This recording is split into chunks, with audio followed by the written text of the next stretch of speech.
Greetings, adventurers. It's Paulo Garbanzo, your dungeon master for Nat21 Adventures. This show tonight is our season campaign wrap-up before we start the new campaign.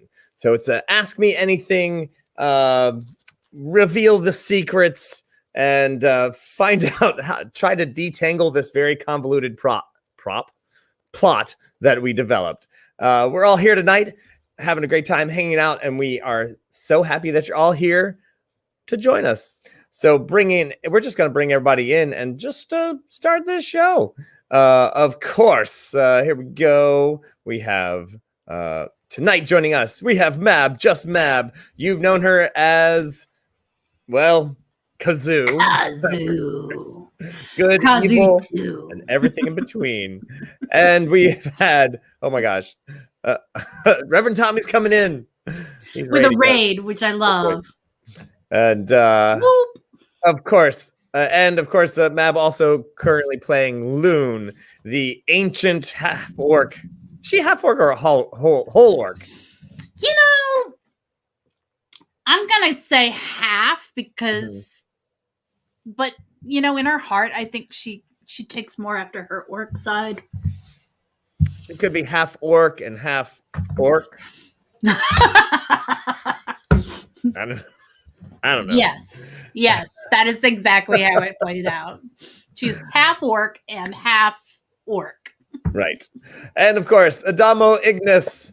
Yay. Hey everybody, how's it going tonight? Currently playing Untitled, but we'll see what happens now. You've been playing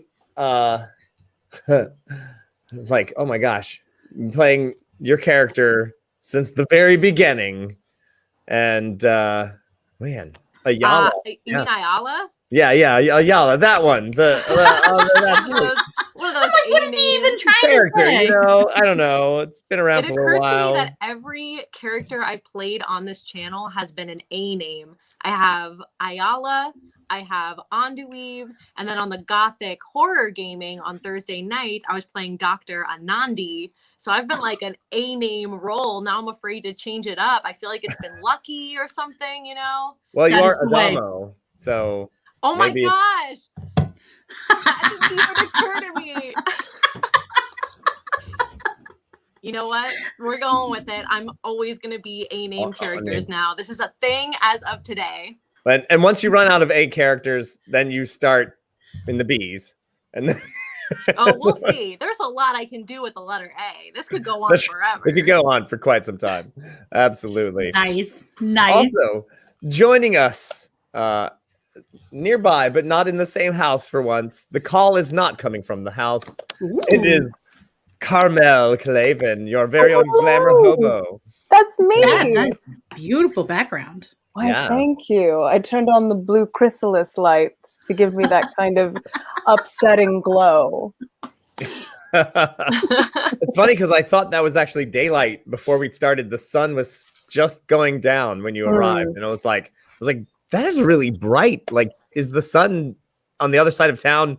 Like, the sun hasn't quite gone down on the other side of town as quite as fast. I aim to befuddle. Right. And joining us from the desert of, I don't even know if you're in Texas or if you're still somewhere, but Kitty Chaos on the road. Are you there, Kitty? Hey, everybody. Nice. Hey, Kitty. Yeah. Hey. No, I'm no longer, oh, crap. Do not get into any automobile accident while you're live streaming, please. Kitty? Oh, it happened. Oh, God. Kitty? I know she's not driving. Okay, I'm back. Okay. Don't scare us. No. Now you have to tell us what happened. I'm here. Okay. That was weird. Yeah, so I got a text message and I tried to swipe the window out of the way, but instead it went to that window and I was like, oh God, what happened? No, I'm here. Hey, I've made it through the desert. I am no longer in the desert. I am actually in Texas. Oh, that's fast. And 2 days later. Yeah. Well, I'm driving. I am road weary, but I'm a warrior. Speaking of which, I saw we had a raid come in. I didn't bring my Kitty Chaos stat sheet though, so I don't know how many rolls. Don't worry, rocks fell, everyone died. So Oh, okay, good. yes. Yeah, so tonight we're answering questions about our game, about the future, and about the past. We're almost like seers. Omniscient. Yes. Yeah. Ooh. The oracle is open. Yeah, for yeah. business. We I'm truly afraid of an omniscient kazoo. Right now, I'm feeling the Twin Peaks look. I do, yeah, digging the zigzags. I was like red curtains, zigzag. I'm trying to learn how to speak backwards, so Mhm. that's gonna be all of your dreams. I'm just wondering where we should start. Like we've had Mab and Adamo were playing these characters since the very beginning, almost a full year of playing every single weekend except for just a few. For practically a whole year, and we decided to switch out those characters.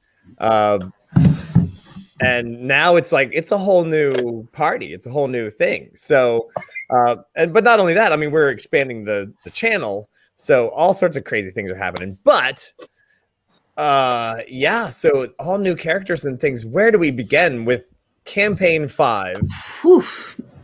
which was basically the party and Adamo's character, whatever it was called, something with an A. Ayala. I wrote a song about it. Wait, are we talking about season 5, which was Yes. this one with Onduweave, or are we talking about Yes. before then? Well, right, 'cause- Ayala started at the very first episode and then was like, "Peace out." yeah, That is true. just to make it dramatic. Yeah. And will Ayala ever get okay? So wait, so here. Reverend Tommy, I don't like your questions. Oh my gosh. So will she get her childhood innocence back? I'll save that question for a minute, because what will become of Thekla's school? That is a huge question. And this is where I just came up with this little. It's like I'd like to tell you a story about Thekla's school, and so there's 3 houses, right? And then the one house is like kind of aligned to Thekla, and the other one is not aligned to. Anyway, so there's a lot going on. That's a whole big thing. Wait. Was there actually a picture of Thekla on that drawing? There wasn't a picture of Thekla. I just wrote her name there, but. No, I thought I saw a stick figure. Oh yeah. So yeah. So they are still, man. See, things happened that I was not expecting. So they're still having this little bit of a war, but man, Jan just messed them up so hard. So what happened that you were not expecting, Paul? Jan, basically, Jan train wrecked the whole thing. Can anyone really expect Jan? Seriously. So when No. she went to become a vampire and didn't become a thrall to the vampire that she was working for to begin with, which, by the way, that was kind of your idea. That part was. I just didn't I was like, oh, the ramifications of her just going, I'm in charge now, and train wrecking the committee, first of all. And then I was like, well, wait, the committee. And so the thing is that the committee, the committee had. I wrote a 100-mile story about them for That's my right. bedtime tales. Like So- they love procedure. Yes. That's And they're the thing mostly about- vampires. They're not demons. And so you have the committee, see? And Well, there is a stick figure, but There's you a stick didn't figure, draw so- it. yeah, it's not that good, but so the committee is mostly vampires. They also really like artifacts, and they got a little bit of they were like, oh, someone is messing with some artifacts. Maybe we can cash in on this and get a cool artifact full of demons, and work this out with kind of wrecking some, because it's always games of power, and they're all like blah blah blah. And so they literally had someone from Thekla's school, the House Theseus, steal the demon idol from them. That would be Ayala. Yup. And that was a whole setup from House Theseus. They let you steal it. Like the people from the committee, they were like, yeah, we're gonna make it so that you steal it, so you're in trouble, but then you can't tell anybody. So because if Thekla knew, I didn't know I got in trouble. oh yeah, if Thekla knew that people in House Theseus had that idol, which by the way, that's where Hexor came from. Yep. Right. So there was the big old fight way back in the way back. Remember, Thekla's 500 years old. There was a fight way back in the way back. This is going to come around, by the way, for the next season. So that's they split Hexor so that he wasn't as powerful of a demon as he usually is, and he Way to go, now, Kitty. He's now back to 100%, and he's Also going to Oh, yes, he is. he's Oh Lord! Oh my gosh! and yeah, he always gives 110%. So And I'm gonna keep drinking.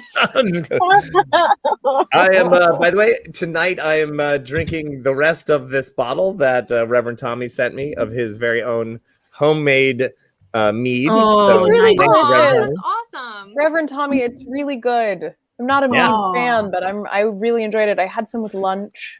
Thank you for wetting my whistle. And I am eating the food that I ordered an hour and a half ago that was Oh my. delivered as the opening credits were rolling. There you go. Mm. So, all right. I'm So, driving, so I'm not drinking at all, and I don't know how I feel about it. It feels weird. You know, the way you say it makes me think maybe you are drinking. it's like, what Okay, is I this had feeling? one sip. Sobriety? This is weird feeling I'm having. I'm No. having an aviation. It's Ooh. pretty. Ooh, That's nice. Yep, Nice. Is that purple? it It's is. creme The de creme de violet. violet makes it. Yeah. purple. Mhm. Mm. And Nice. aviation is a very nice cocktail.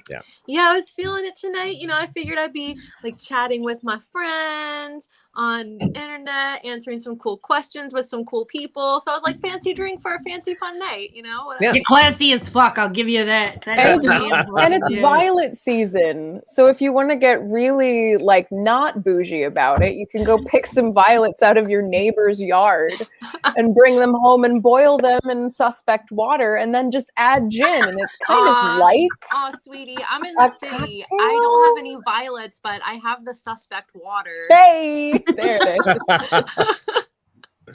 I just got LaCroix. That's If you add vodka, I'm sure it'll fix the water situation. Ah, there you go. Less unsafe.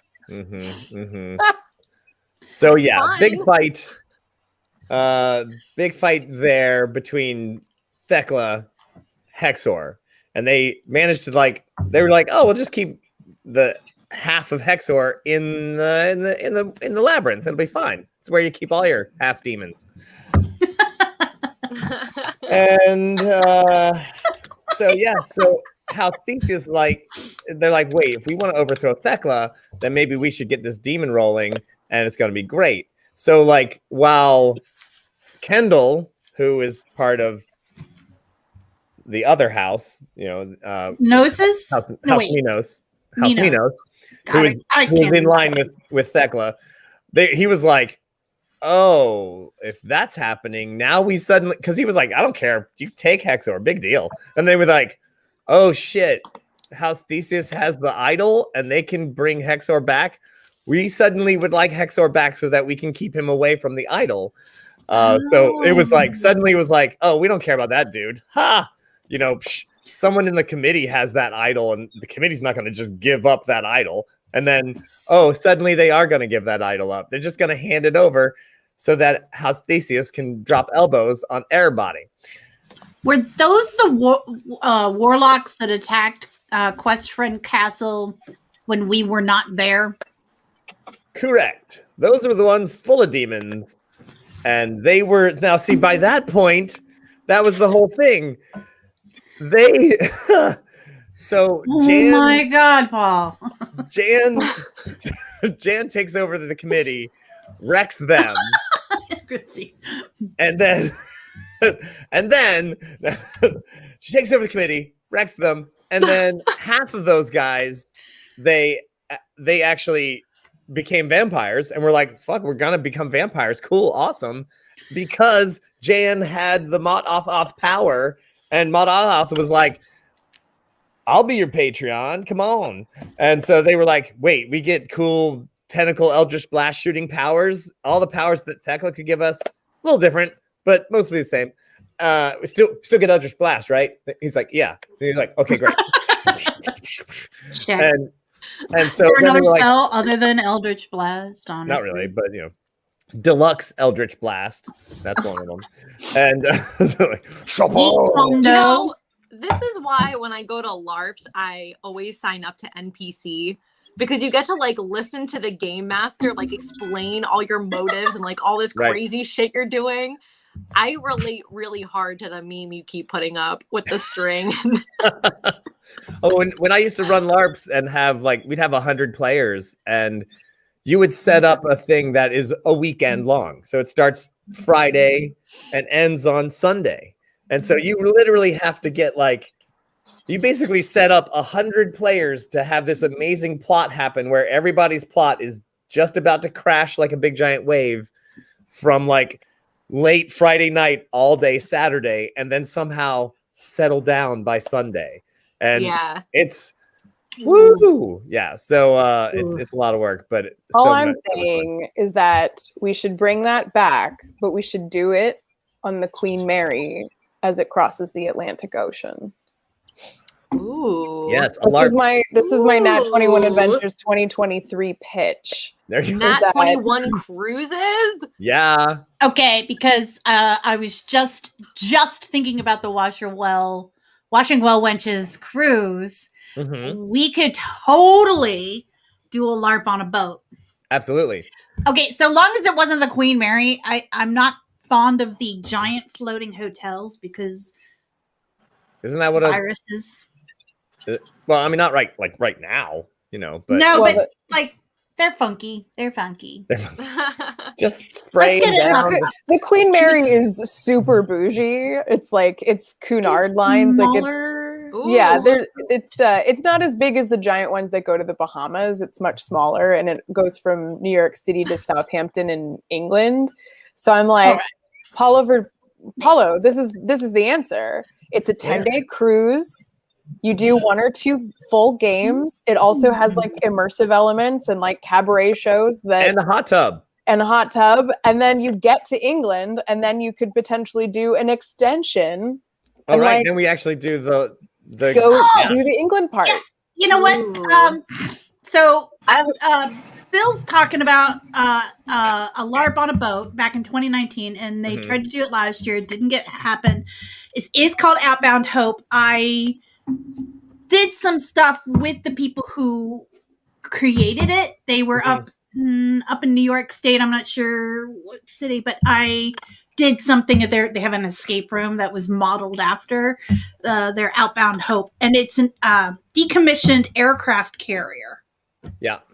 And it's in November on Lake Michigan, I want to say. Is it an aircraft carrier or a battleship?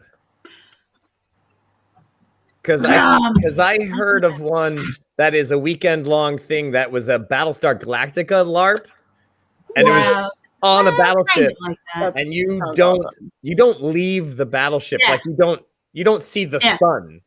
I'd be like, hell no. Oh, right. Man. Well, this takes place in November, and so question mark to the heating facilities up in the. It is a destroyer, I think. Yeah. But Yeah, but I have a lot of good friends that do that regularly. I mean, Every chance they get. It'd be really like, well, then again, I say hell no, but then I was like, I've done hotel LARPs where I literally never left the hotel for the entire weekend. Oh, and, sure, at any yeah. con. Yeah, I yeah. have a question. Okay, Yeah. I've never been on a cruise. Do they let you jump overboard? No. I mean, they don't let you.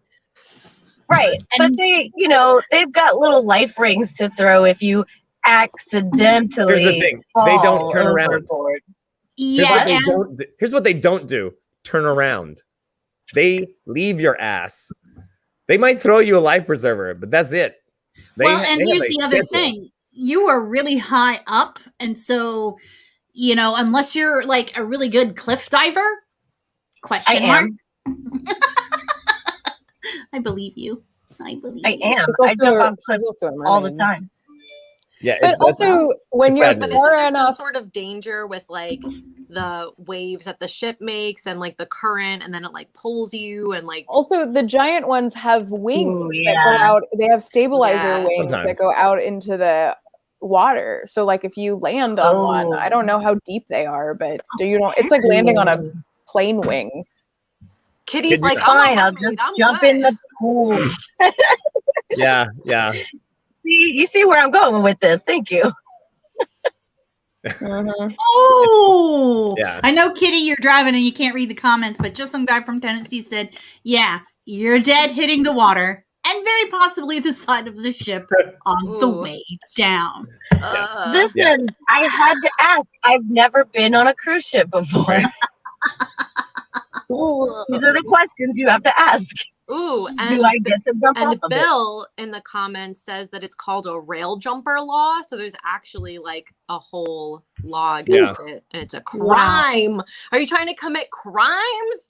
High seas, okay. crimes on the high seas. So, wait a minute, international waters? Anyone? All right, so here's the thing. Most people don't believe me when I say this, but I've never been arrested. No, I believe that you can get away with a lot of things. Thank you, Carmel. But I think that would be a hilarious thing to get arrested for. I jumped off of the ski lift once.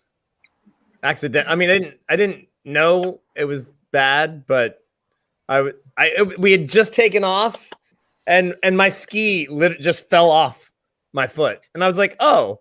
And I mean, we were only like 10 feet up, so I just jumped off. And the guy was like, "What are you doing?" I totally freaked out. I was like, "I'm okay." I said my ski fell off, and he was like, "You don't do that, man. What are you doing?" Yeah, I can see it. Like whoever comes behind you, right? Because they've got little. I'm thinking little vampire slaying spikes. Yeah, I was like, I get it. It's probably a bad idea, but the funny part was that. Later on, I finally get up the mountain.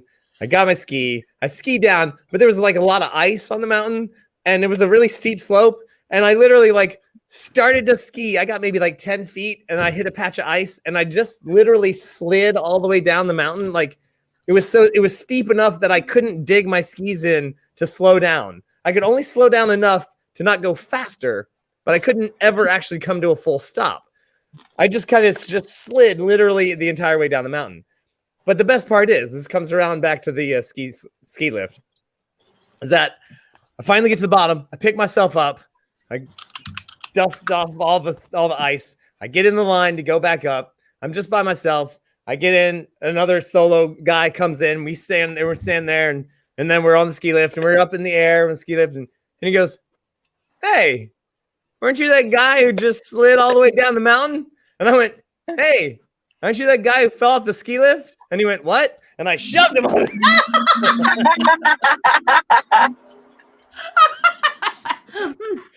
Yep. I mean, it was kind of cool. I mean, it had there to. You go. Aren't you that guy who fell off the ski lift? What do you mean? Oh my God, you're living the dream, Paul. What can I say? You're living the What a hero. Yeah. Okay, so here's my counter proposal in two options. Option A, not such a big boat that Kitty will die when she yeets herself overboard. Mhm. I'm thinking a smaller boat that we can all collectively pool our money and rent like a yacht, but like, you know, a sport yacht, right? That has the Ooh. little deck on the back that you can like go Ooh. diving off of. Oh. Thank you very much. Option B, and I think there may be one or two people in the comment section that will immediately go, yippee. We rent a train. Ooh. Yes. Ooh. The answer is Oh yes. man, I like both of those. But do we though. rent the train or do we just get on a train? I've only Well, I don't want jumped to share it with others. I've only jumped onto trains. I've never jumped off of trains. I just So what love I'm the hearing idea is- of like not really renting the train, but just being on the train, and then other people try to walk through the train, and we're all just doing our thing. We just ignore them. We Yeah. just pretend they're ghosts. Yep, there you go. Yeah. Okay, so here's a theory I would like to hear everyone's opinion on. Now, I used to write a lot of LARPs, especially for hotels, and I watched I know it's coming. Fifth Element right after, like literally right after I had just done a LARP. I watched Fifth Element and I was like, this is totally based on a LARP. This is somebody went to a LARP and then they were like, oh my God, this would make a really good movie. And we'll have to make that guy the main character because the plot is super convoluted. And I was like, because it literally was exactly the thing that a LARP would do. It's on it. The real meat of it is on a hotel boat. Boston Paradise. It's on a hotel boat that you can't leave, hotel. right? A So basically, it's in a hotel. So, and then there's this multitude of characters who all go to a show, right? But there's and each one they kind of just hit each character, like the opera singer, the guy who can't, the guy who can't hear, but he's a movie star, and like all these like, and then the various different bad guys who all, like, but they're all kind of connected. I'm like, dude, this is totally a LARP. Somebody just went to a LARP and then they were like, I can write a movie about this. Yeah. And then, so think about it. It's all there. Anyway. So if we have the Nat21 con that would have the the World of Earth LARP, you have all of these characters that our fans can sign up to play, or would they be creating their own character, or a little column A, a little column B? Well, I mean, if I'm just spitballing, I would say that there would be there'd be various and sundry. Like you could be a warlock of Thecla's, or you could be part of the committee. You'd like be part of any one of these. Could be a manservant to Carius and I. Yeah. Sorry. You can legion of. I want to see all the priests of Jawses running around. Oh yeah. Yeah. So you know I'm what, gonna get though? started on making on the miters, the bishop miters in bulk. What's up? Getting to be a manservant for the two of you though would be a front row seat to the family drama. Like honestly, that's like the VIP spot to like get to see all of the juicy happenings. Yes, you are correct. Oh man. Right. And then like anybody who's like a grand Patreon saint or already has like special bonus powers anyway. And then so then it's like bam. Yeah. Somebody could play the carpet and give me piggyback rides all day. Or they could be one of your 400 sisters. Right. Right. And if you've become a member of the Quest Friend Castle, if you're a Duke or Duchess or whatever all those other titles we have for you, you can just play that and then blam. I would like to point out that if you're anyone who approaches Nespira or Carius, you will get money. Like because that's how they handle anyone. Like, she will probe you for your deepest secrets, and he will pay you to leave. But it's not real money. It's like No. garbanzo Okay. bucks or something. Yeah, it'd be game money. Yeah, Garbanzo bucks. I do print my own money. Yes. Well, now we have to do that. It's his face on it with like the really big hat that he has. Yeah. So I don't mean to be the Romulus over here, but we're like 34 minutes in and we've only answered one question. Yeah, right. Yeah, guys, put. All right, so now I'm scrolling. By the way, you guys are. I'm really. We've been answering our own questions. Yeah, we've been pitching ideas for future engagements. I think that. Oh, You I'm not saying it is pure gold, because it has been pure gold. Right. So, well, we kind of answered the question. What happened to Thekla's school for wayward warlocks is that currently she still holds power. Her loyal house Minos basically still exists. So Ayala is still there defending Thekla and still being true. That whole house is there. They've still got the fortification. House Gnosis helped with the help of Eirik and Anduiv. They were like, all right, we got to stop getting attacked because they're getting it from both sides. So they're probably going to end up going back to Thekla. But House Theseus can suck it. They're like, and so half of them are demon. So here's the thing. House Theseus, half of them ended up being vampires of Jan, or Janpires, as it were.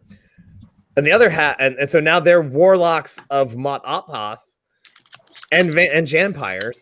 And the other half took the beckoning demon idol and are now all demonically possessed. So they were like, So whatever. did the idol, and I'm asking more questions too. You guys you're doing great with the questions on the comments.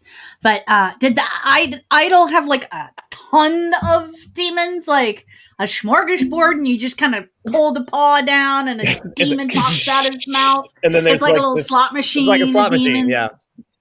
Pretty much, yeah, slot machine. I have Demon to say slot though, for since this is a like behind the scenes AMA, when we filmed the opening sequence for the Thekla's school, that was hilarious, and it took longer than it should have, but it was just like there was choreography that we all had to learn really quickly about how to punch, and then I got to be this central shadowy character chanting out of a book. Would you like to hear the chant that I was actually saying? Ya ya Cthulhu Flagon, ya ya Cthulhu Flagon, ya ya Cthulhu Flagon. You are the ancient one. You are the ancient one. You are big and green. And Whoa, when I'm you're gonna have to woken, stop you you. can be pretty mean. We don't want these demons coming out right now. I mean, responsible chanting. Come on, Carmel. This is a one-on-one. I stole that from an old friend. It's good. When we would play Mansions of Madness. She made up with Lady Gaga? Yeah. Yeah. If anyone plays Mansions of Madness, it's her. I can see that. I can see that. That's canon now. Somebody tell her. Yeah. Oh yeah. I want your curse. Curse. Yeah. Good times. Yeah. So that's what happened to them. But so now there's a bunch of demon possessed former warlocks who, by the way, like Thekla was like, well, you're cut off, dicks. And so now they're all just demon possessed bodies running around with all their demon stuff. Yeah. The next question that somebody asked, and I'm kind of curious about this too, was something about Ayala's childhood innocence. Oh yeah. Great. Oh yeah, that. So that happened. That was set up. That was totally fake. That wasn't really What? Ayala's. Oh, you Yeah. lie. You lie. What? I knew it. Misdirection. Lie. No, You listen, lie. I have big plans to like In come your back face. next season only speaking in monotone because I'm like depressed and hollow from not having my like childhood spirit, not being able to experience joy or like experience like seeing things for the first time with joy and glory. You've just wrecked all of my plans. Yeah. And I'm so no. mad. You know what though, Chrissy? He told me that it was a coin flip. He had not yet decided if it was real or not. At the time, it was real. I know you say it was a setup, but I don't think you expected us to kill I this expected little you. child. Yeah, I expected actually. I didn't actually expect you to kill her purposely. I expected her to be killed accidentally.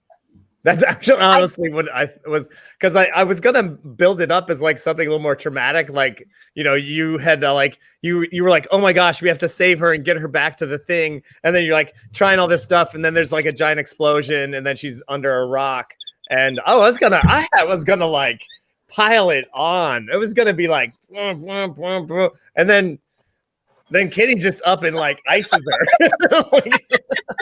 Like, waste no time. Literally iced her. Literally iced her. Say in your face to everyone who called Echo a child killer. Okay, Yeah, okay. but like So, you didn't know yeah. though. Like you still did it and had no proof in either direction. So And you're still and it was kind of really a just- child killer. Also, now you're dating a demon, so you're not helping your own cause. Look, it's not official. We're just hanging out. We're just having a good time. Mm. Oh, is that what the kids call it now? Yeah. Yeah. They do though. That's what they say. They say hanging out. We're hanging out. Yeah, we're just talking. We're just hanging out. We're just Netflixing. So, Paul, when I asked you Netflix and if that kill? really Is that was what I just heard? Ayala's innocence, you said yes. Mhm. That was just to get a rise out of me. Yeah, because actually, but I didn't say that. Thekla said it. Worst. No. I Yeah. asked you. I know, but I was answering. Not as Thekla. on screen. Oh, I wasn't see, gonna tell you the truth. Because if I had given one I of feel my like you're retconning. You're retconning. one of my typical responses is I can neither confirm nor deny XYZ. But if I give you a straight answer, it probably means I'm either absolutely lying or I'm either absolutely telling the truth. So Is this all the time or just in relation to Dungeons and Dragons? yes. Sally, Yeah, Carmel, I saw that look too. Sally, Echo will not date anyone.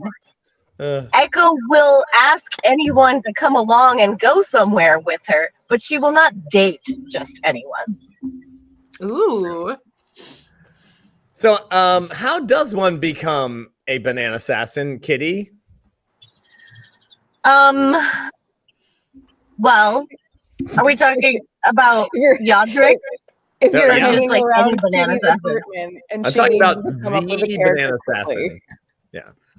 assassin. So you get cursed by a wizard who hates dad jokes. Yeah, I And believe that then was you correct. spend the next 7 years swearing revenge on him because your wife leaves you and your children try to eat you. Wait, are the children also bananas? Is this like a cannibalism thing? No, he was a human. Just a human fruit seller. Just a merchant in the square with a I fruit don't- cart. I don't want human fruit, please. No human- I had mine taken out. Human fruit, no. Hard pass. Yep. So yes, and I do. You know what? I want to thank Kathy for sending us not only the Banana Assassins, by the way, but and there are marvelous puppets, Banana Assassin puppets, but also she has sent 2 more letters of backstories of Banana Assassins, of additional Banana Assassin backstory. So I have an entire we're gonna put it up on the Discord, by the way. So everybody, just so you know, we do have a Discord. If you don't know already, we do have a Discord. Check it out, and we will make sure to send you a link to so that you can get on there.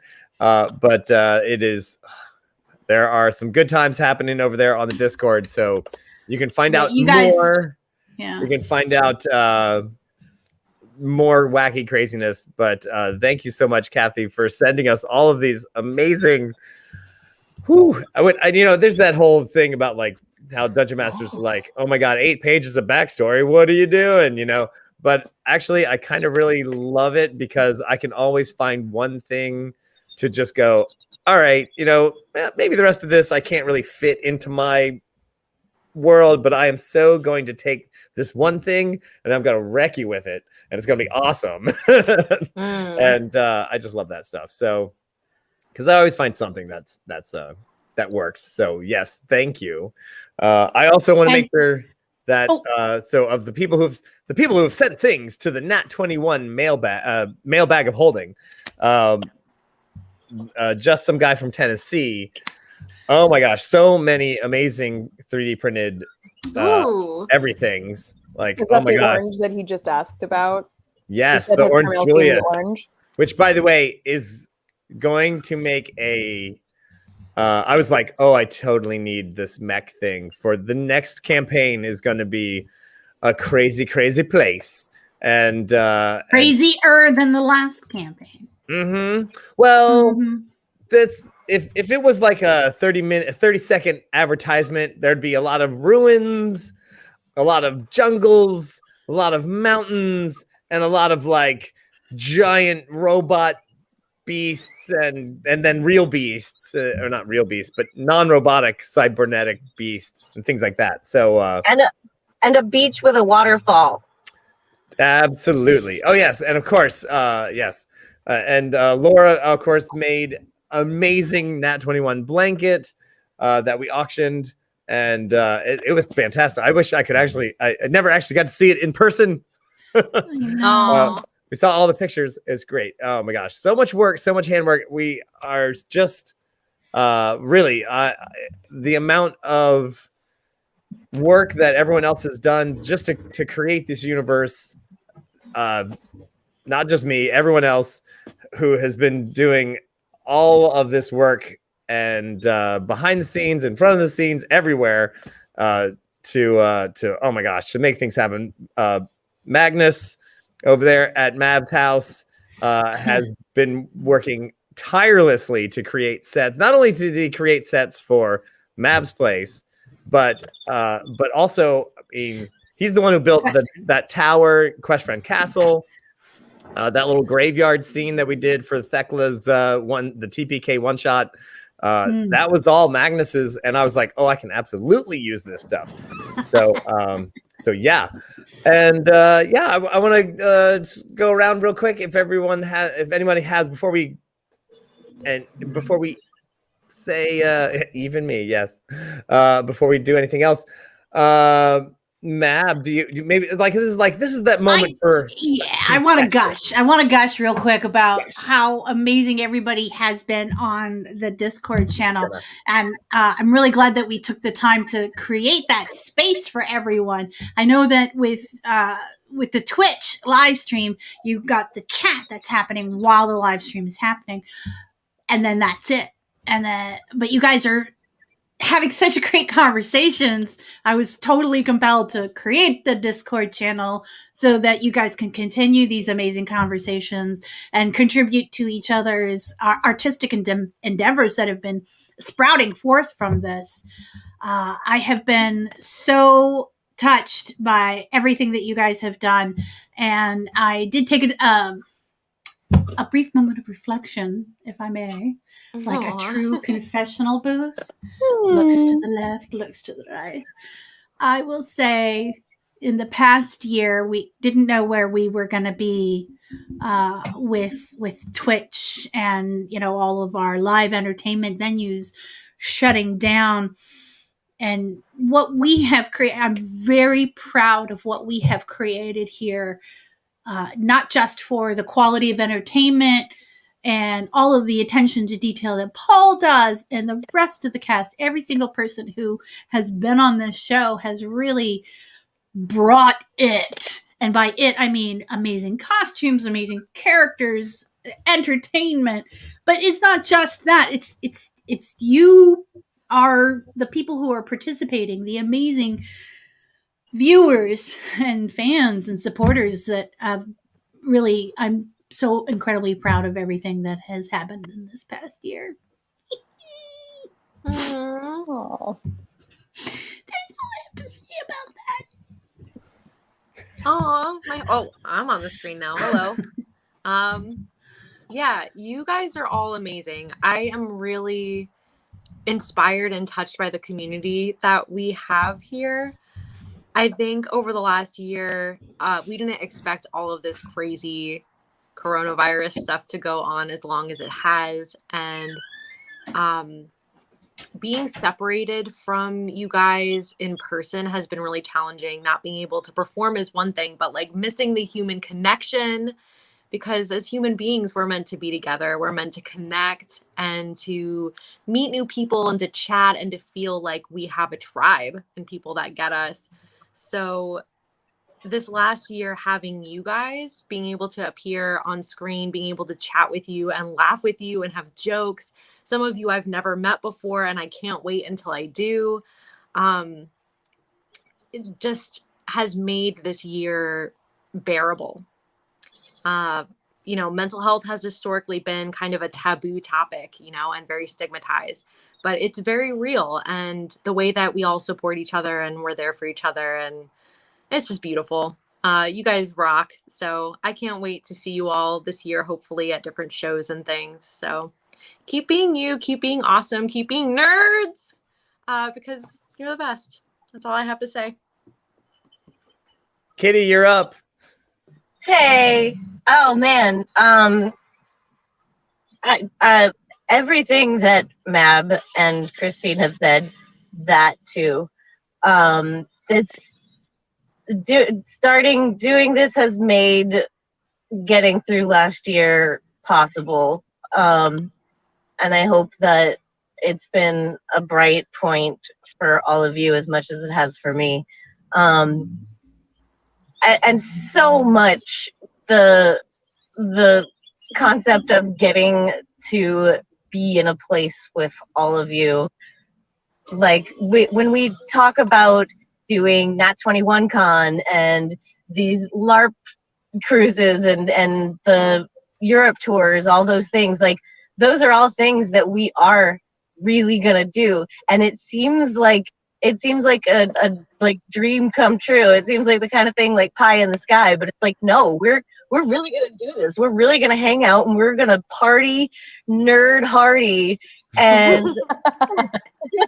and like I'm just like I'm getting wiggly just thinking about it right now. You guys can't see me, but I'm wiggling because of how exciting it would be to actually like get to like hug you and thank you in person for going on this wild adventure with us. Yeah, I hear you. Well, I have two things to say.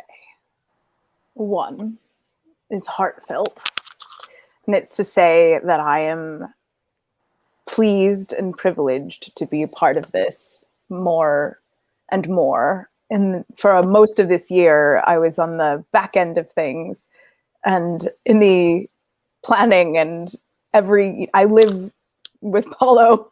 So it was every meal, every time that there was a time to hang out or be in the same space, it'd be like, all right, so what about, but what if should it be called, I have an idea, so hear me out. There's a lot of that.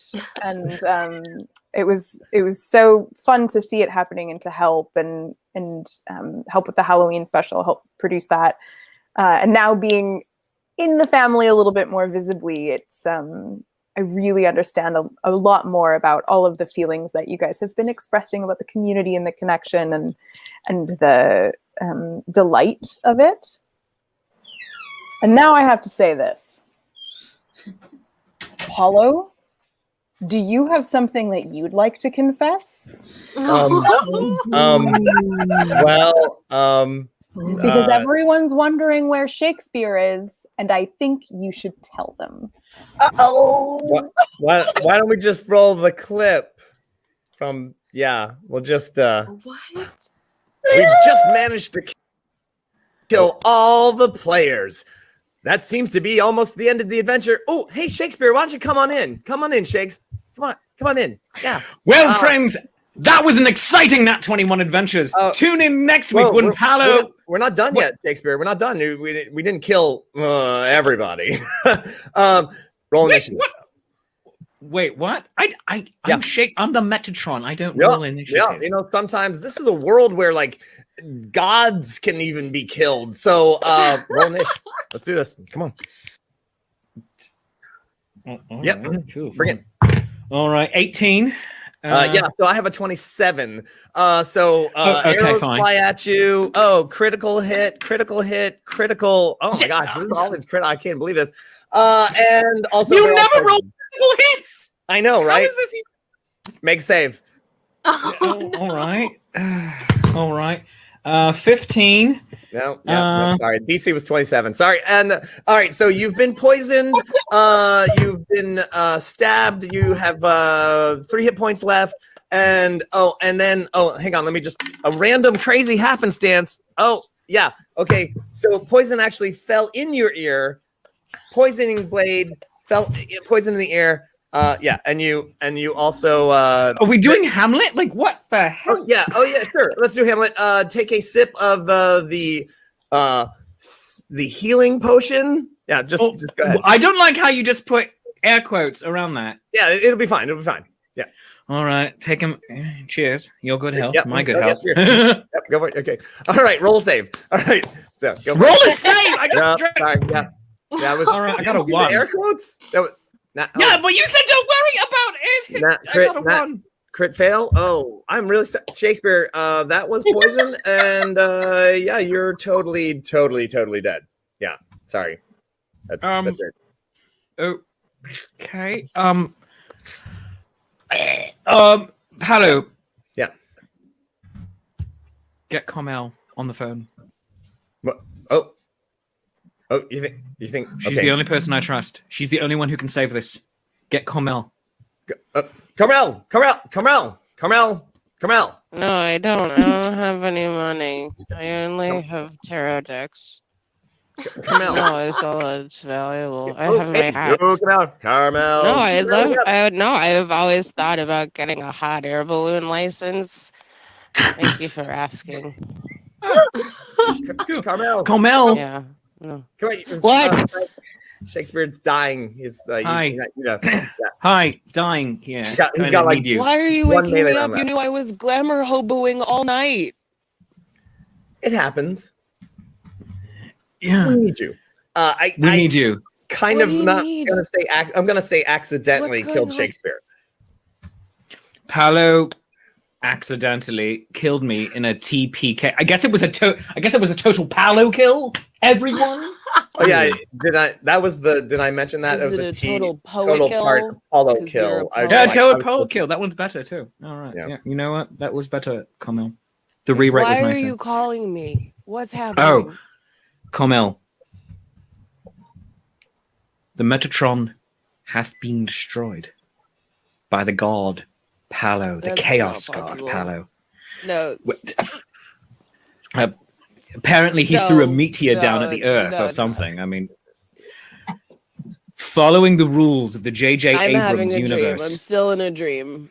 Yeah, okay. No, this is real-ish. You are the only person who has the experience, the charisma, and yes, the good enough hair in order to take over my part.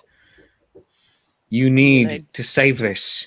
Boom! You have excellent hair. Yeah, he's dying like this. Wait a minute. Yeah. I think you two should take that little moment. I need more coffee. Paulo, give me a minute. I need a bracing cup of tea. Okay, that's still poison. Still poison. Yeah, but it's Ethiopian roasted. It's really tasty. I'll give you that, but Yeah, it's still poison. So you have like Hello, one could you melee just- round. Could you just give me a minute? I'm gonna step out. You two have a little. Could you just give me a minute with my friend Carmel, Shakespeare? What? is Holy the shit! party. Are you seriously dying? Is this real? Palo poisoned me with arrows and daggers and poison in the ear, and he even poisoned my coffee. Yes, he did. He poisoned this delicious, delicious coffee. No, I don't accept this. I do not. It's so accept good, this. but so You cannot deadly. die on me. You cannot die on me. We It's have met happening. each other 2.5 times on the internet. You cannot die on me. Carmel, you're the only one who can do this. The only one I trust. Take the quill that I use in every episode. Take the quill. I use it in every single I've episode. never seen you use a quill. The sonic I've quill. never seen you use a quill before. It's in every episode. It's in Palo. Isn't it in every episode? It's totally in every episode. As long as it's in a haiku, yes. Yeah. See. Don't So ask the men who poisoned you and filled you with arrows. yes, but he does have an encyclopedic knowledge of what happens on the show. Give me. Yeah. I don't Take it. Take want it. to take it. Take it.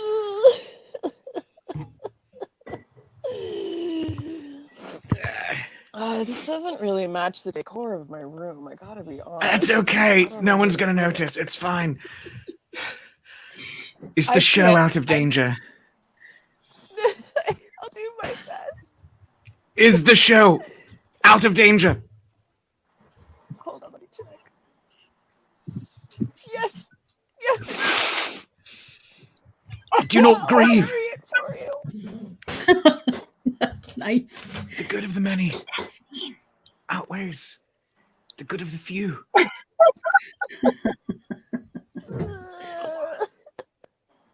I have been and forever shall be your bard. No. Say it. Come on, say the I words. want to say it. Say the I words. can't say it. Say the words, goddammit!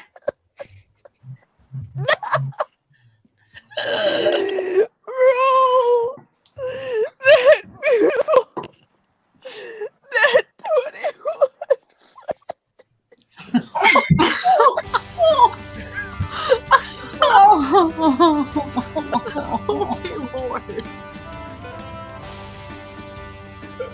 Oh, Miniature, come on! Wow, Fuck yeah. that was fucking epic. Fucking. That was the Wow. deleted scene. All right, I have to say, Director I did- stab. I did my Glamour Hobo Bedtime Tales show last night in full makeup. And then I took off my makeup and I went to bed. And then I woke up at 9 a.m. and I put on new makeup and just smeared it around my face as if I had fallen asleep in my makeup. I question your hobo standing. You know, all the Ooh. times Maybe that I I am have around here. lived, Ooh. you've seen my face in the morning. I call it the complimentary next day smoky eye. Yeah. Yeah. Yeah. Complimentary, like a breakfast of bagels and cereal in a Hotel 6. Free smoky eye. It's yeah. It was That was super, beautiful. it was a very heavy moment. Super heavy moment. Aw. Carmel is your new Metatron for season 6, for campaign 6. She's going to be the voice beyond the game.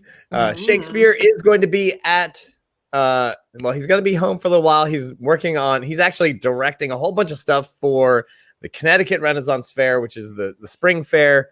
He's probably going to do a bunch of stuff for their fall fair as well. So he's suddenly deep in all the trappings. So But don't worry, Right. darlings. I'll take good care of you.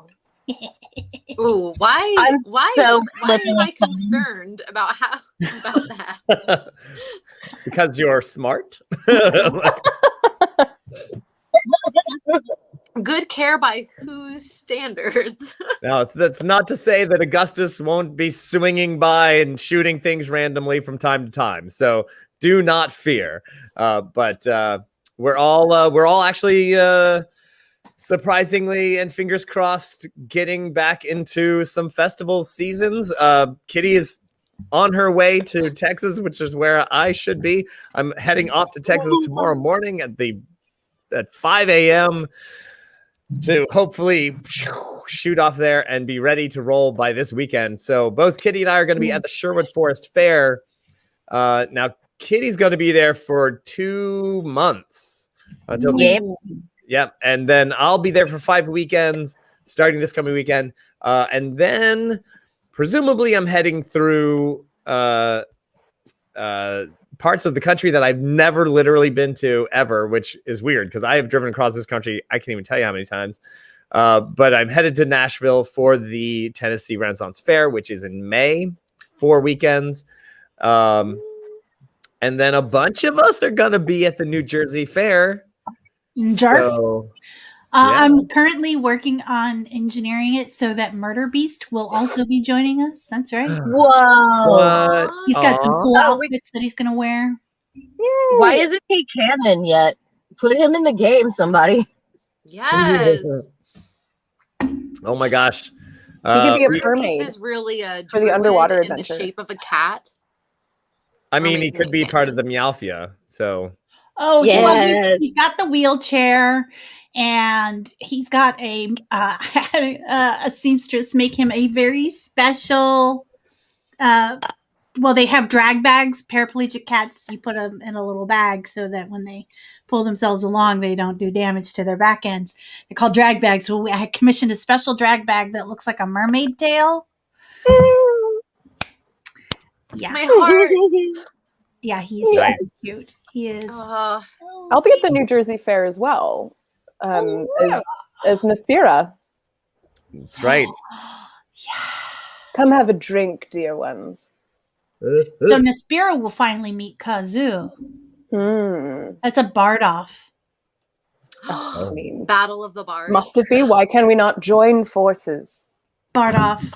Well, because your daughter shattered my face. Oh, right. but sure, Yeah. yeah, I'm into it. Okay, so when are we doing the telethon that gets me, the only missing party member, to the New Jersey Fair? That's right. Yes. Well, it was up in the air about how consenting you were on this. I know I kind of like popped it to you on the air, but I have already set aside merch that will be auctioned off. I just need the kitty seal of approval that you're willing to do it. Okay. I'll take Is that as a the yes. seal of approval? Yes. All right. She said yes. All right. Will I'll do it. Steel Fox be it? Okay, sorry. Yeah, well, that sounds great. Yeah, let's try to get Kitty to the fair. Oh my gosh. Oh my gosh. So I will spend some time tomorrow if I am not dead. I will attempt to get started on the auction, and then we will do a special episode, I think. A fundraiser episode. Yeah. Kitty. We gotta make it like a telethon, like how they used to do. Absolutely. Maybe they still do Oh, them, but absolutely. Yes. yeah, we're gonna tease it up. I want to get my game show host on. Yeah. You I've got let me know 2 when old that telephones. works for you. Let me know what the dates that you can do this are, and I will make this happen. Yes, Reverend ma'am. Tommy is asking if Steel Fox will be at the New Jersey Ren Fair. Now, who currently is Steel Fox? Well, it let's see. Arthur? Steel Fox is Arthur's twin brother. I'm sorry. When I say Arthur, I actually mean Archimedes' twin brother, Achilles. So someone who looks like Arthur Rowan, the bard, just needs some hair and some and some glasses. I have to find out I if he's wanna going to be see- at New Jersey because he usually is, but he also is about to have twins, like literally this week. Is that squeaking coming from you? If you're wondering what this squeaky wheel is, it's actually A Skeksis! one Come here, you. One little tiny baby dragon. What? Yes! Put Yes! full Face the other screen. way, you Full crazy. screen. Full screen. Full screen. No, back to full screen. Yeah. There we go. That's all. All I care about is this baby. Who is this? Tell me more. Who is this? Do we even have a name for this guy yet? Kaboom. His name is Kaboom. Kaboom. Because because the Madagascar penguins. That's right. Because he's Do the black and white. gyroscope thing. Do Like the a little- gyroscope thing where he's looking at the thing.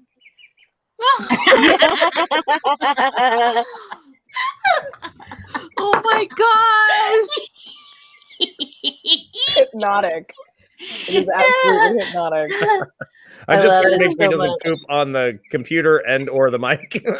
What is he?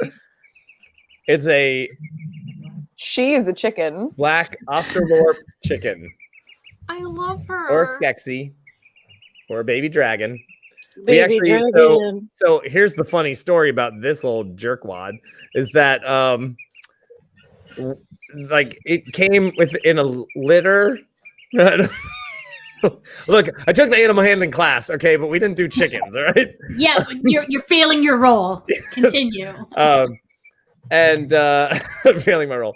Well, apparently, so this was the meanest, jerkiest chicken of the 14 chickens that were all in their little baby thing. This one was beating everyone else up. So this one is in time out. Oh no. Being time out. So that means this little Skeksis lives in Toot Sweet's bathroom. Toot Sweet the Goblin, who you might have seen at the New York Fairy Festival. I know him. Yeah. I know him. I want a tiny adorable jerk chicken. You want jerk chicken? Well, that's later when the chicken's bigger, and then you. I think they sell it at the Ren Fair. Oh no. Oh, so we'll see what happens because this little guy, oh my gosh, he's so hilarious. You should see him. But I do see him presently. Oh my god. I'm freaking out, guys. well, come on down to Awesome Town. We got chickens. That's right, chickens. I love it so much. And it's so sweet too. For being a little asshole, it's definitely sweet. Yeah. Aw. Alone, everyone else is bigger than him, so or her, and so they're just like, oh yeah, hi. I'll just peck your eyes if you're available, but otherwise, yeah, not beating up anybody around here. So It's been a week of birds for Awesome Town. what's All that? the birds. What's that? Aw, I'm a squeaky wheel. What is that?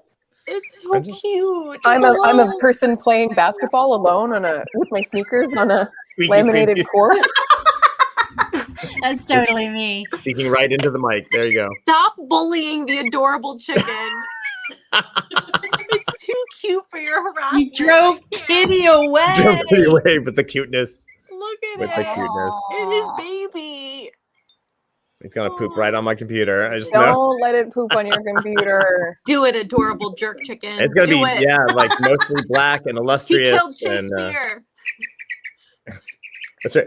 What was that? Yeah, I totally killed Shakespeare. Yeah.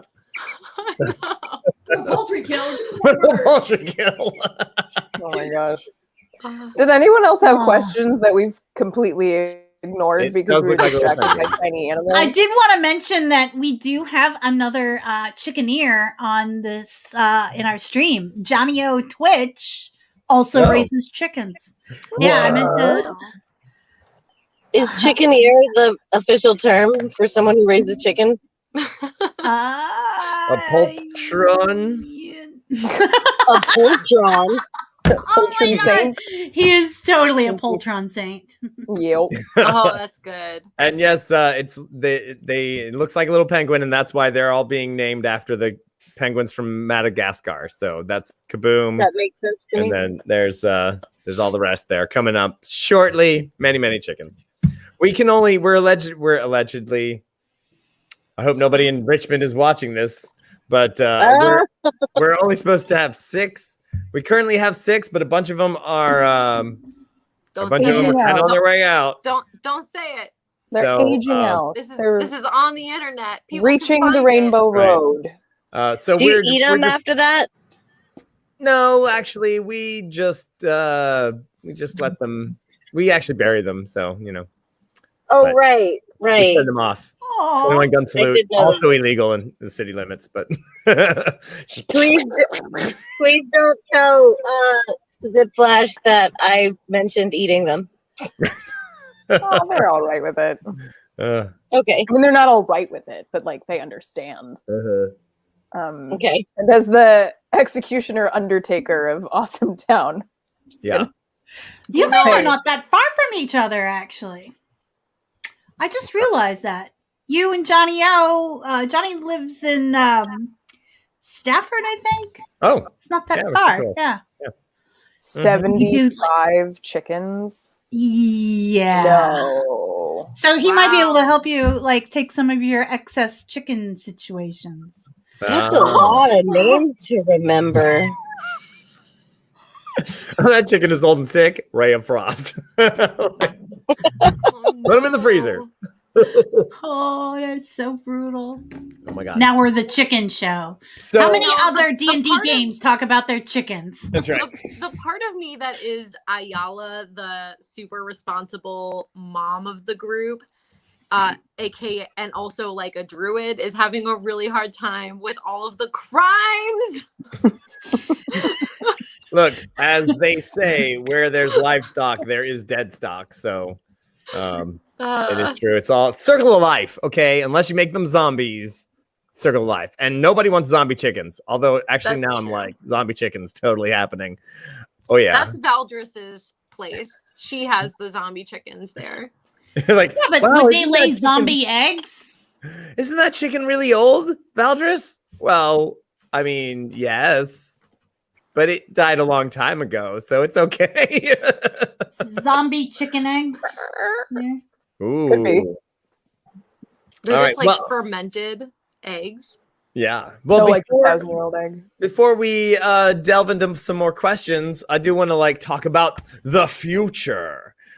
So today is Tuesday. Tomorrow night, we once again and until the foreseeable future, we will have Creating with the Crew, 12:30 on Wednesday afternoon, and these are all Eastern times. And then we've got in the evening we have Madame Ansa with the World Spirit Tarot. And so come on by and you'll learn. She gives a little class about some tarot cards, and then we'll do quick readings for people. So if you're into that at all, you can learn something and get a little reading. That is on Wednesday nights. Thursday, Sonnets with Shakespeare, who in some universes is still alive. At 10:35 in the morning, get up, New do time. something creative. What's that? He's doing it at 9 now. Oh, he's doing it. Oh, that's right, because he changed the thingies, which we need to change. Yes, 9 in the morning. even earliest. There is a I know. 9 in the AM for some people. And You're writing 10-line rhyming couplet poetry at 9 o'clock in the morning? keeps you Woof. fresh. He's a morning guy. Ow, ow. Woof. Early. I know. Right. Um, And then mm. 10 p.m. we are continuing Gothic Horror Gaming with our new game. This is a Delta Green game, and Adamo is in it. Yeah. I'm going to give her I solo. am. So, guys, this amazing game is happening starting this Thursday. We're continuing our Gothic Horror Gaming at 10 p.m. It's 10 to midnight. And while I won't be in the next season of Nat21, I will be in this. So check me out there.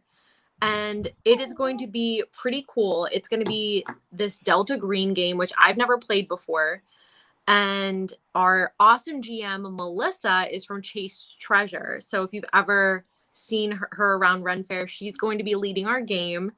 And she told me a little bit about it. So get ready to go on an underwater Gothic horror adventure off the coast of Louisiana, where we will be investigating sightings of these enormous deep sea kraken with these huge tentacles. But it being a gothic horror game, we're not really sure what we're going to run into. And she wouldn't even tell me any of the secrets about what is going to happen to us. So I'm freaking out a little bit. I am not a horror person. I am a scaredy baby. So please come to our game and help me out, because I'm going to need some boost to my rolls and some help not being super scared. Awesome. Yeah, and let's see who else is in that game. Mayhemmer's going to be in that game, and who else? Alex. Alex Stompley. Yes. Alex Stompley from the Pennsylvania Renaissance Fair. Penny from the Angels will be there. Nice. Who is the other person? Another Chase Treasure. Oh, Katie and another Hauser. treasure. Meg is Katie not in Hauser. that game. Yeah. Lady Agnes from Chase Treasure. Now, that's going to be Thursday night. Then have a nice weekend. I'll be at Sherwood. Kitty will be at Sherwood. And then Sunday, we are taking a break from the side quest this weekend coming up. There'll still be a haiku wrap up, and because of course Romulus just can't stay away. And then we have, of course, the following week we will have our Glamour Hobo bedtime tales with your new Metatron, Carmel Clavin. That's me. That's right. At 11 p.m. What would you like to say about it? Well, I'm currently absolutely in love with discovering again, as if for the first time, The Hitchhiker's Guide to the Galaxy by Douglas Adams is what we are working on. Generally, I read some classic science fiction, and then I write an original microfiction about the world of Urt, a la my 100-mile stories. So I call them the 100 League stories, and it's usually something freshly based off of what has happened that week in the world, the week previously. And I read and did book reports on Hitchhiker's Guide as a high school student in the 90s. And I got to tell you, it's not the same book. It's better. It is actually better to read it as an adult because it's just magic. So, we read a couple of chapters a night. I do all the voices. Last night I had to do 5 voices in one scene. It was the computer on the Heart of Gold, Zaphod Beeblebrox, Marvin the robot, Trillian, Ford, and Arthur, all in the span of 2 pages. And I was very tired after that. But it was so fun, and it's super challenging to wrap my teeth around the words that Douglas Adams wrote. He just is a genius when it comes to syntax and making shit up. So I'm really enjoying it. I'm finding such delight in it, and it seems that everybody else who shows up is finding delight in it as well. And you can drop your love in the comments if you've been there. And if you haven't been, then you should totally come and visit. And I've got a mailbag of holding for that show as well. So if you want to send me your crap science fiction, your personally written /fiction, your fan fiction, weird books that you pick up at the thrift store for 25 cents, I will read them on the internet. You can also send me sleepwear and loungewear, and I will wear that on the internet. So it's been a delight so far, and I do it from my own bed. So please join me in bed, won't you? Ooh, I love it. Yes, I love it. yes, I will. I will be there. And I can verify that is her real bedroom that she painted. Yes. So it's great. It's green and green stripes. It's When a I different first- stripe. It's a different green. When I first proposed that I would do it, he was like, I don't know about that. That's pretty ambitious. Really? And I'm like, no, I think I got a good idea about this. I think I can do it in a day and a half, which is how much time I had to do it. And by God, I did do it in a day and a half. There was So no sleep in there that was day no and a half. sleeping. There was That no was the part I wasn't unsure about the colors because Carmel has a fantastic fashion sense, and I was like, oh yeah, that's bold, that's great. I was just like, oh, day and a half, stripes. What are you gonna? So listened to a lot of witchy podcasts and painted it. Did not sleep, and all of my belongings, my glamour hobo belongings, had vomited out into the public spaces of the house. So it looked like the best thrift store you've ever been to. Like all of my stuff. That's right. And then right after that, we are gonna start our next campaign, the Nat21 Adventures, 8 p.m. Eastern Daylight Time. And even though I'll be at 7 p.m. Was that Central Time? Yeah. But the game's still at 8 o'clock. And we have we have a returning player. Actually, Louie is going to be part of the game. We have Mab returning, and we have Kitty returning as players. We have Louie Scaredeck from London Broil, who's actually going to be at the Scarborough Fair. And he is going to be coming back. We still haven't. We're all doing a little preliminary discussion about whether or not he's going to be Silver Wolf or a different character. And now we have a brand new player coming in, Andrew Mckee of the Renaissance Fair podcast, Life's Affair. You may have seen him all over the YouTubes and the Facebooks and all those things. He's a fantastic performer, a great musician, and he will also be at Sherwood. And we're gonna try to do something at Sherwood. I don't know. We'll see what happens. I'm getting my second vaccine shot later in the season, so I don't know. Hopefully things will happen that we can actually stand near each other and all that jazz. It'll be great.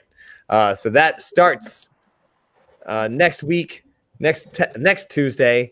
And I do want to let you know, everybody, that our last season was sponsored by our good friends at Eisendoor's Vault of Tragic Treasures.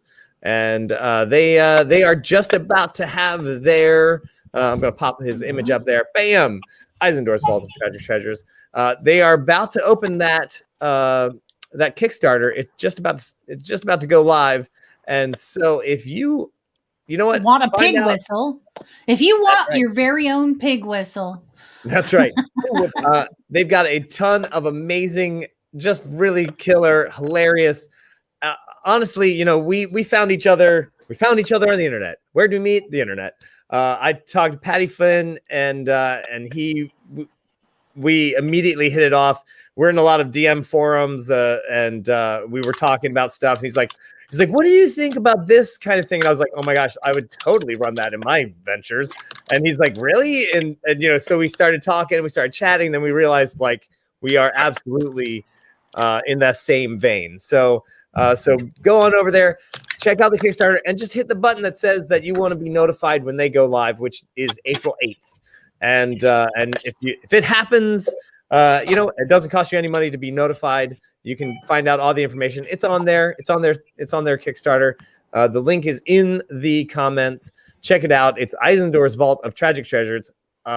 So many amazingly hilarious, deadly, and whimsical magic items. So do check them out there, my friends. And putting that on my Tinder profile. Yeah. Deadly and whimsical. That's right. Just like that's great. So yes.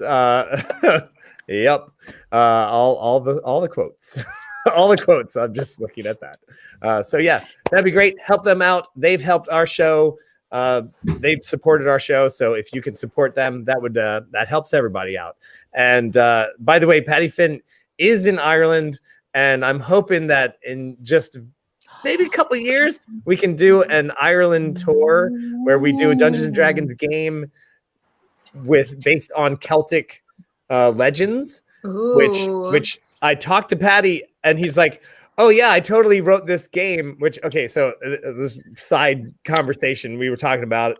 I was talking about what I do with the D&D tours to England and stuff like that, and he's like, oh yeah, I came to America and I just ran this kind of like game where I kind of like, oh yeah, because he's Irish, so he knows a lot of I don't know, Irish history and Irish, like all of those legends and myths and things like that.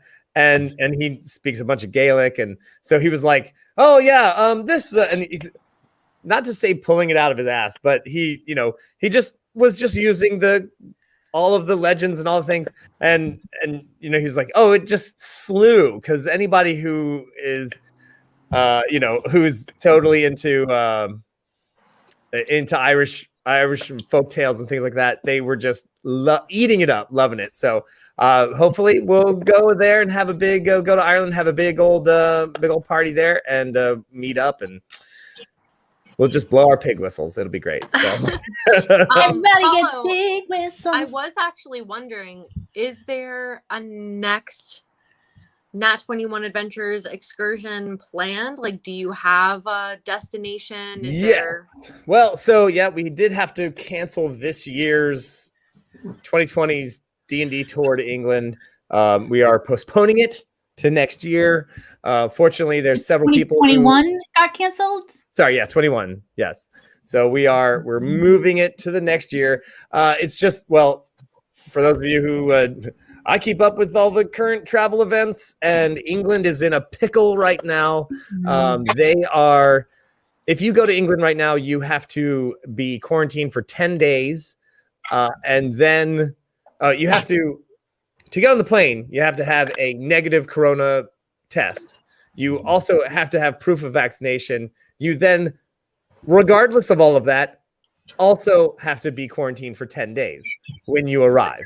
So unless you can do that and then do an 8-day tour, I was like, yeah, that's way too much. So because you're quarantined, when I say quarantine, they mean it. You are in a hotel room and you do not go anywhere for 10 days. So not a fun vacation. They bring you food?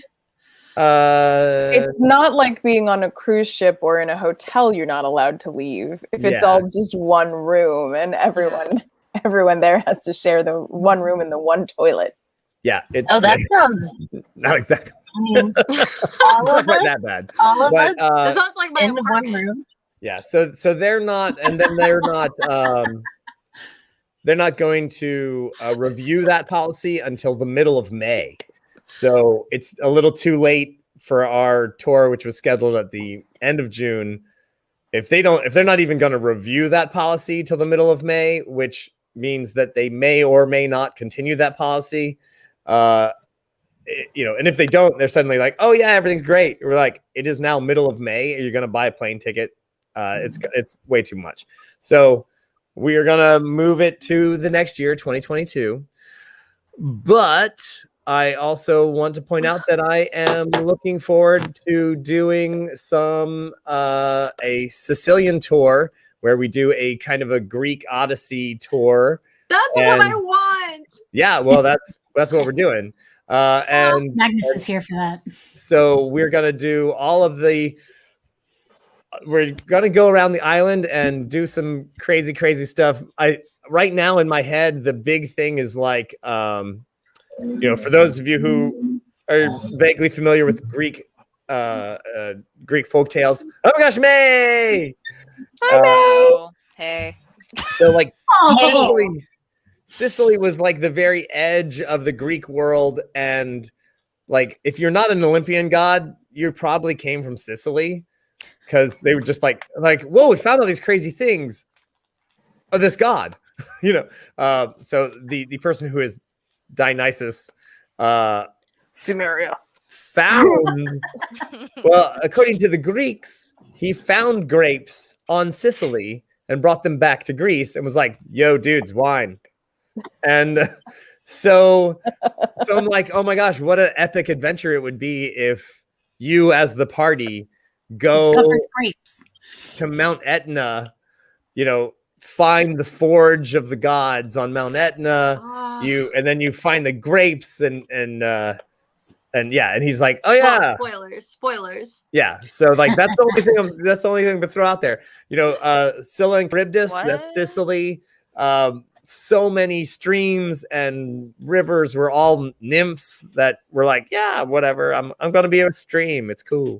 Hey, Um, I'm waiting for you to stop, but I have to interrupt you because I know that you could go on forever on this. Try to stop. Try to stop. Yeah. Okay, I'm gonna tag out. May, you're in. Okay. I gotta get back on the road. Bye, Kitty. Thanks. Bye. There was I a love you all. painting with Paulo like ages ago where you teased this to me, and I am so into going to my favorite region of the world and playing my favorite game in the world with some of my favorite people in the world. Oh my gosh, it'd be so good.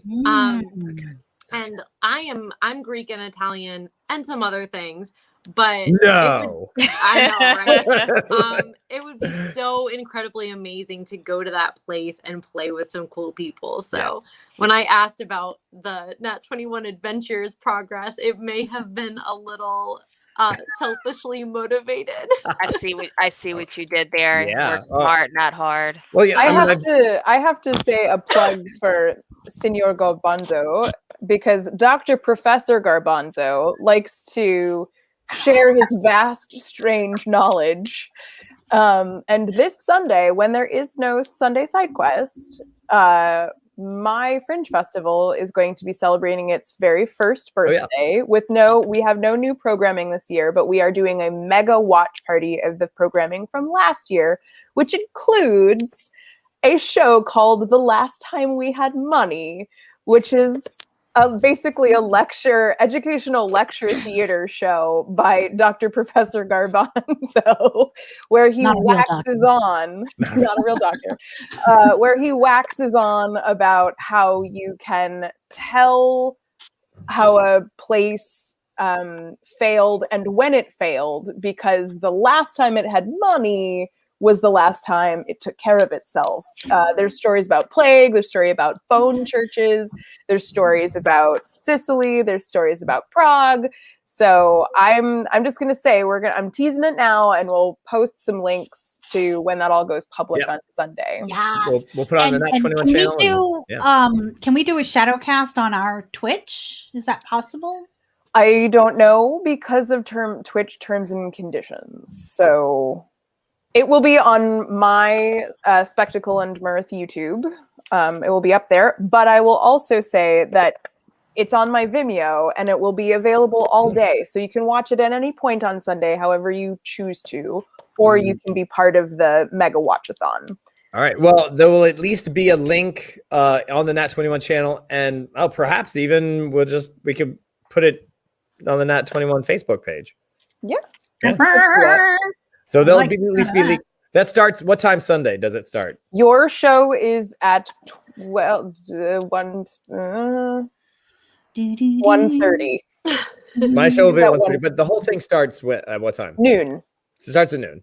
Yeah, we have 3 main shows. Well, yours is one of them. Then a chat with the artists and the people who were part of the digital festival last year, and the people that we had to say, I'm sorry, but we have to fire you because COVID, and who couldn't make it to the festival. And then the Variety Spectacular will be after that. So, and it's real facts, not just made up things. So.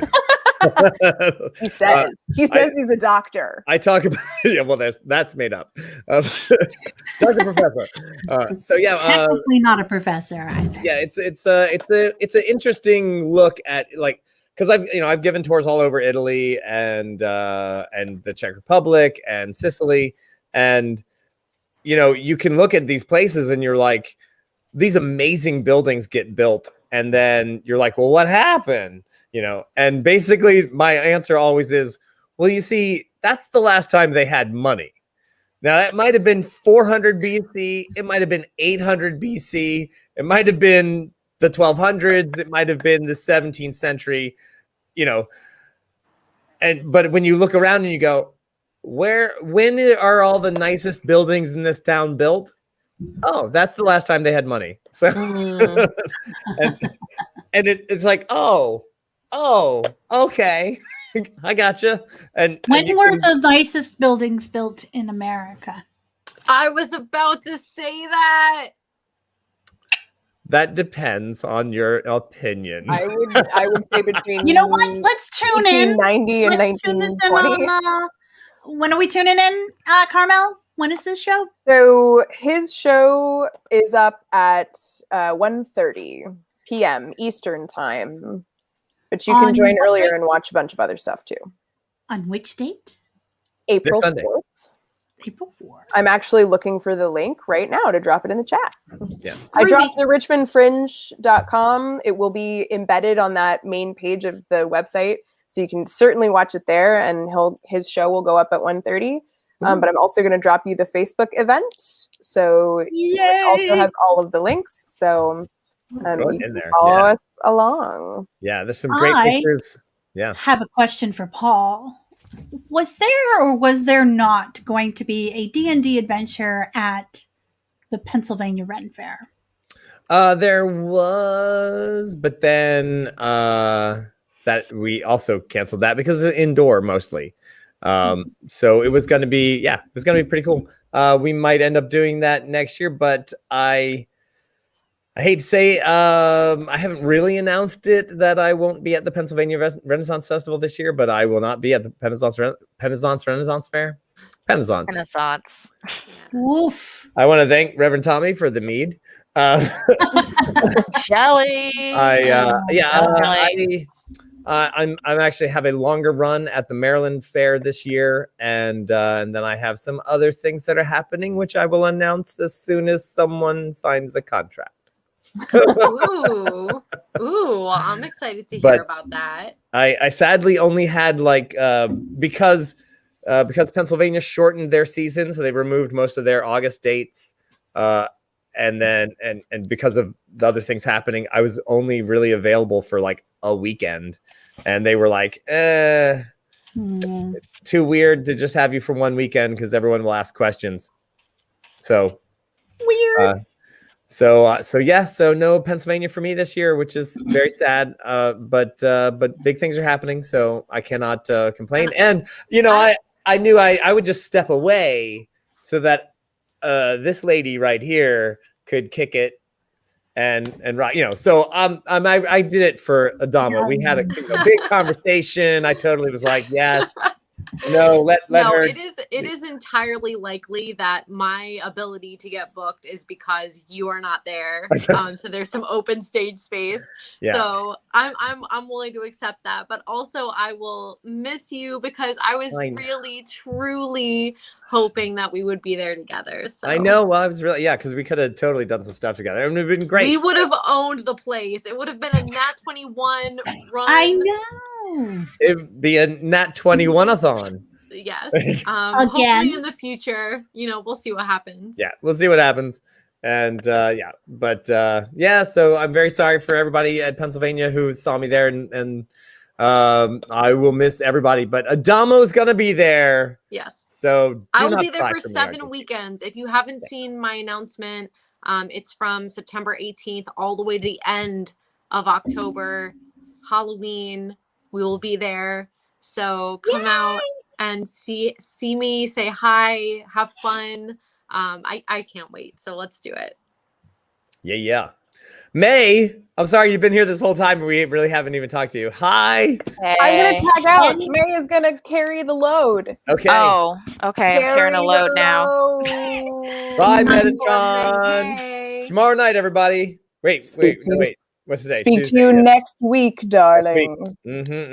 All right. Ciao. So tomorrow we're gonna do the creating with the crew, I believe, right? We're gonna make I some may stuff. or may not be coherent. Right. And I've been sleeping since yesterday.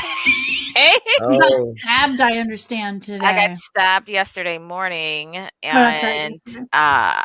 I had where my site is in it's like 30 minutes away, so about 20 minutes into the ride, because my mother-in-law drove me, I passed out, and then I woke up at my house. Well, I mean, like I fell asleep. I was so tired, like after, and then I fell asleep at my house.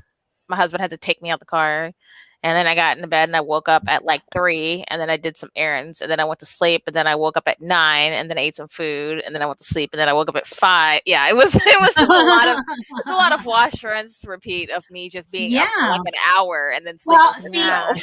I mean, for everybody doing the vaccine, first of all, you're awesome. Second of all, I got my second vaccine a couple days ago. Oh, wow. And Yay! yes, very exciting.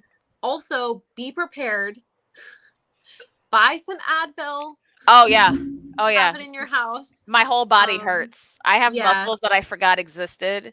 I cried on the phone for a full straight hour to my mother because my body hurt so much until I took the Advil. So that was yeah. That was me last night. Well, this morning, 5 a.m. I woke up in tears because everything, like my husband went to like touch me to be like, it's okay. And his hand hurt. Yeah. That's how much pain I was in. But it is worth it. Totally. It's so worth it. I am so glad, you suffer through it, you deal with it, you come out the other side stronger and like better for society, for yourself. How was your first shot? Terrible. My first shot was fine. Terrible. Yeah. Terrible. I had no side effects aside from a slightly hurty arm the first shot. I'm technically high risk because I have a lot of lung issues and stuff. So like I was fine. My arm was sore. I was a little sleepy. And then like 4 days later, I had asthma issues pop up.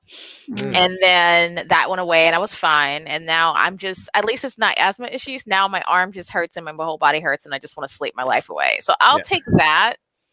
And welcome my, that's what I had. Moderna. My Moderna, I had chills. I had Pfizer. My husband had Pfizer and his reactions were less. Like his first one was golden. His second one, he was good all day. And then he had the chills at night that lasted all night. And then he woke up like, okay, I'm fine. And I'm like, I didn't sleep. So statistically, women have been more affected by the side effects than men. I've heard and there are studies that are backing this up. I went with 3 of my male friends and they were all relatively okay. They had some body pains a little bit. One of them was totally fine. I had it the worst out of anybody in our group. So, yeah, but see, we feel it worse, but they complain more. Is that look? No, I was complaining the most, and I stayed on my floor the whole day. I've been too asleep. I've been asleep too much to complain. So like I've just been like. And then I'm like, oh, food. And then I'm out again. Food. But my mom, it's so funny. She had COVID. She works in the hospital and she got both her shots. And she was like, I didn't feel anything. And I'm thinking, heifer, probably because you already had COVID terribly. Yeah. And your body's like, oh, I know what this is. This is fine. I got this. And I was just like, rude. I love the Death Star analogy where it was like, here are the blueprints to destroying the Death Star. First time is a little rough, but you now have the blueprints and you know exactly where to go so that in the future, next time they build a Death Star, you know exactly how to destroy it. Like exhaust port, done. Yeah. Yeah. I'm personally really loving the memes comparing the different vaccines to Pokemon Go teams. Yes.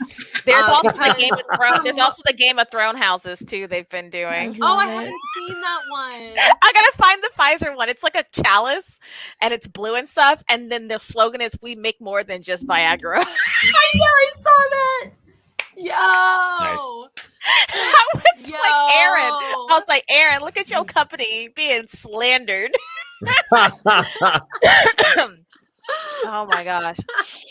Oh man. But yeah, I got the first one and I was actually totally fine the first day, and the second day it was like like kind of like somebody punched me, not real hard in the arm. And I was like, oh, and then it went away. It's fine. And then, so we'll see what happens to the second one. So I'm really curious. I've been getting everybody's like, how was your first one? How was your second one? You know, because I get the second one right before we start up the Weird Scouts. Yay! Sunday. Speaking I'm of, calling. that was the one that we didn't get a chance to talk about that one. So this Sunday, no side Oh. quest, but you can listen to me wax on about various and sundry towns in Italy and in the Czech Republic, and then the next week, and that is April 11th. Right, I'm just looking at those dates. Yes, April 11th is our friend Robert Turk, the game designer and book writer, is going to be running the game Weird Scouts, which is a game that he wrote, and Mab is in that game, and May is in that game, and our good friend Shoshi, who was in the Goblin Goblonia game. She's gonna come back and show you this game. It's a really great, it's a really interesting game. I have it. I was on his Kickstarter, and it's a really, really great. Not to say non-violent, because it can be violent. Yes. Since I've been passed out for the past 48 hours, did I miss the info on that yet? Because I feel like I have a backlog of just messages. You're I in this game, I thought. No, is she in the game? I think so. am. He said I was. Yeah. I didn't know if there was Yeah. a group chat that I missed in Oh, all not of yet. my. Oh, okay. Because I was We like, got a whole nother week. I was So like, don't hold worry. on, because I have like Don't worry. 40 messages in my. Oh no, Facebook no. message. So April, yeah, Okay. Paul was saying Okay. April Okay. 11th April is 11th. when we start Ooh. this game. Yeah. So you 'Cause have like I a week almost and a half. died. I almost died for a second. Don't die, girl. We got I you. was like, oh no, I've been dead. Yep. No, this yeah. coming Sunday is Carmel's the Richmond Fringe Festival, which Yeah. was virtual, and so she's going to do a showing of that again, and I'm in it, and a couple other people, and it's this San Gimignano is one of the towns that I talk about, which is a full-on medieval town, and the reason it's a full-on medieval town is because the last time they had money was in the medieval era. So gorgeous town, amazing towers, and then nothing's built. Why? Well, one, they ran out of money. Two, they all died from the plague. So that'll do it. And That'll we've do come it. full circle. Yeah. So Yeah. Look, I check it out on to a Sunday. Like Yep. back in a plague. Yeah. So I do talk about both the towns that I talk about. The one in the Czech Republic, Kutná Hora, and which was a very prosperous town that was huge. Like literally, it was like something like 25% of all the silver in Europe came from this one mine. Wow. And because all these people came from all over, guess what?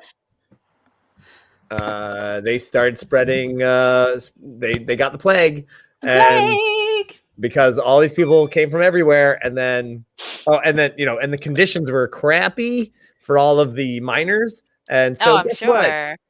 Guess what happens when living conditions are bad, and you are trying to exploit people?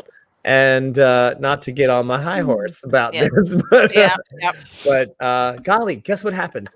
Everyone dies. Shocking. Shocking. So that was Reverend later. Tommy. Reverend Tommy, real quick. It was the House of Lies. It was not real. She's still in the will. Because if you ever thought, as Carmel said, if you really think that Carmel's character is going to let me live my life, you're funny. Ooh. Mother dearest will be like, that's cute. No. All right. Well, I know we didn't answer a whole lot of questions, everybody, but we got him monologuing.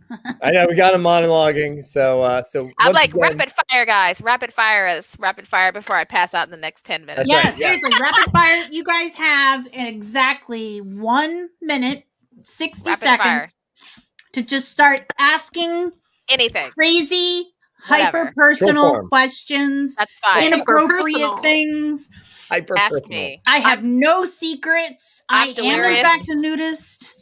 I don't have any Um, secrets anymore. Look, I'm delirious. I'll answer anything at this point. This is my That's right. second aviation, so Boom. let's I'm jelly. I'm so jelly, Adamo. I can't have any booze right now. girl. When you and I see each other in real life for the first We're gonna time, be lit. Oh. We're gonna be we're lit. getting swifty. Let me tell you. Ah, I'm gonna get Swifty. swifty. Okay, so this means I have to dress up as Morty then, because I can totally pull out a Morty cosplay. You could pull out a Morty. Oh my god. Let me just Oh my gosh, let's go. Let's and get do it. lit. Get lit. Best and worst fare in the Ooh. US. Oh. All right, quick second. 30 I have a seconds. question. Best fare. I'm gonna say worst. That's not really a fair. It's called Contraband Days in Lake Charles, Louisiana. It's incredibly racist. Next. Oh, damn. Best fare. Oh. It's not. There's not an easy question. It's not an It's a easy answer tough question. because I either if I don't like the fair, I don't work there. That's true. So every fair Valid. that I do has a really great reason, and they're usually different.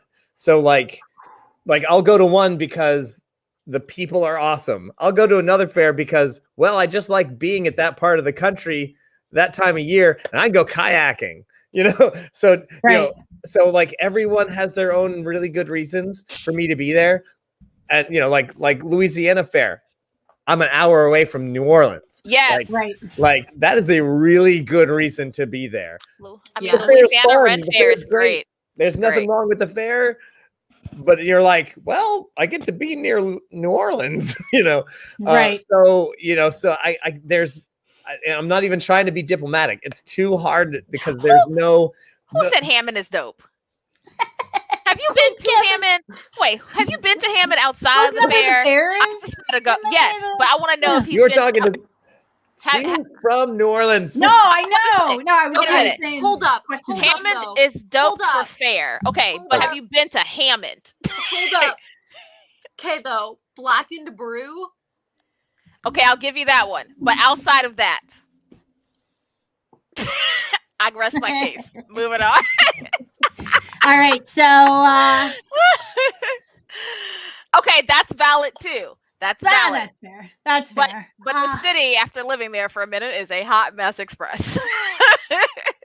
Yeah. All right. Next question. Come on, give us a good one. Give me a good Go. one. Give me a laugh. Make me Questions. giggle. Let's go.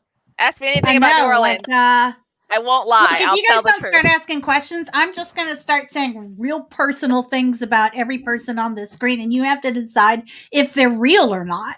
Wait. Like that Oh, one time I was oh. hanging out with Adamo Ignis, and then she was doing this cool thing with her makeup, and okay, here we go. Here's a good question. What fair would we love to work at? Ooh. That's a good question. Okay, that's good. That is a good one. I'm gonna let the actual fair entertainers answer this. I mean, okay. Well, all right. I will honestly say that Maryland is one of the ones that I love the most. Not only because it's possibly the closest to my house, and I can leave the fair. I can end the fair day, have dinner with my buddies, and still drive home Yeah. and be in my bed before midnight. That's valid. Yeah, You know, that's so- legit. And it's also an amazingly It's a great good fair, and the people who run it are masters and of their profession. Carolyn Spedden is one of the best entertainment directors, hands down. And not just in like production, but in just how they treat everybody. So I'm just gonna say, I honestly throw that out there. All right. Like, Christine, what fair would you Um, love to work at? Well, I'll piggyback off that a little bit. My tiny little fire performer heart would love to perform at Maryland, but they are a no fire No fire. festival. Oh, I was there and I know why. yeah, me too. Yeah, many of us know why. But that is somewhere that I would love to be. I wish I could be there. I've danced there in the past with Kudu, with veils, Oh, and just yeah. kind of dancing and doing my thing. But it's a dream that one day they will lift their restrictions and I will be able to do fire there because it's a truly beautiful fair. Like Paulo said, very well run. The stages are beautiful. The grounds are stunning. The craftsmen there are some of the best that I've seen at any fair. It is truly a joy to just be there on the grounds. I recommend visiting. It's gorgeous. Aside from that, places that I could actually perform at, I hear really good things about the Carolina Fair. I hear good things about Arizona. Anytime that I can be south in the winter. Yes. That is the goal. So if you're down there by those fairs, go ahead and request Adamo Ignis. Well, maybe I'll be there someday. Well, girlfriend, I mean, maybe I will. I should poke them, the people at Sherwood, maybe get you in there. There you go. Beautiful. I would love that. Yes, please. So, May, do you have any? It doesn't have to be a Ren fair. I was like, fair? Yeah, what kind of fair would you? I know you do fairy festivals. Yeah, I do fairy festivals. It would be cool if I could get in the fair circuit just to put my elf character I created back into play more than just with the Baltimore Fairy Fair. But honestly, any fair would be like one where my friends are at. I agree. Yeah, that's what I think too. Like where my friends are. And so I've done a lot of these fairs that everyone's talking about. Maryland is my home fair, and I've performed there many times in many different hats that I have worn at that Ren Fair. In fact, I was working at the House of Musical Traditions booth maybe a year out of college when Paul Garbanzo walked up and was like, "Hey, ma'am," and I'm like, "Paulo," and that's right. That was it. It was great. But I'm not doing fairs these days, and I think any fair that I can do from my own home is going to be my favorite fair right now. I mean, it's all about mobility issues. Adamo had it right about it's not just about being south in the winter. It's just that being the same distance from the sun at all times. Yes. 93 million miles is apparently the distance that is perfect. You wouldn't think that those extra couple of miles when the earth tilts and then the sun has to go another 4 extra miles to get through the tilt of the. You wouldn't think that would make much of a difference, but it's all the difference in the world. I know Adamo and I had a whole discussion about Arizona heat and how we just were like, yes, give me that. I want to feel the moisture being sucked out of my skin. That's how I love it. I joke all the time about how I am a solar powered human being. I love it.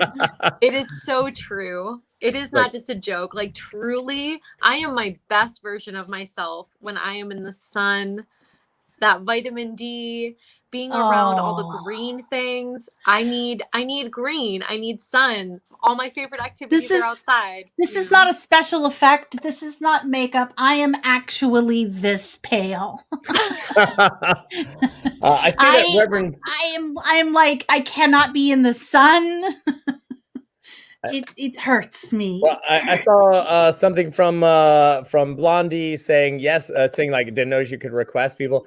You can absolutely throw send it out an there. email to the entertainment director or just to the general fair in general. It will filter down to them.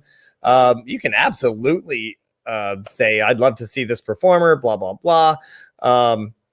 You never know. They do take. I will say Ren fairs are one of those places that people really they really if they get 10 emails and they're like, "Oh, something's going on about, Adamo Ignis, we should look this up." And so if they have no idea who that person is, but they get a bunch of emails, they will absolutely look that person up. They do, they will go around and look at other festivals and other acts and things like that.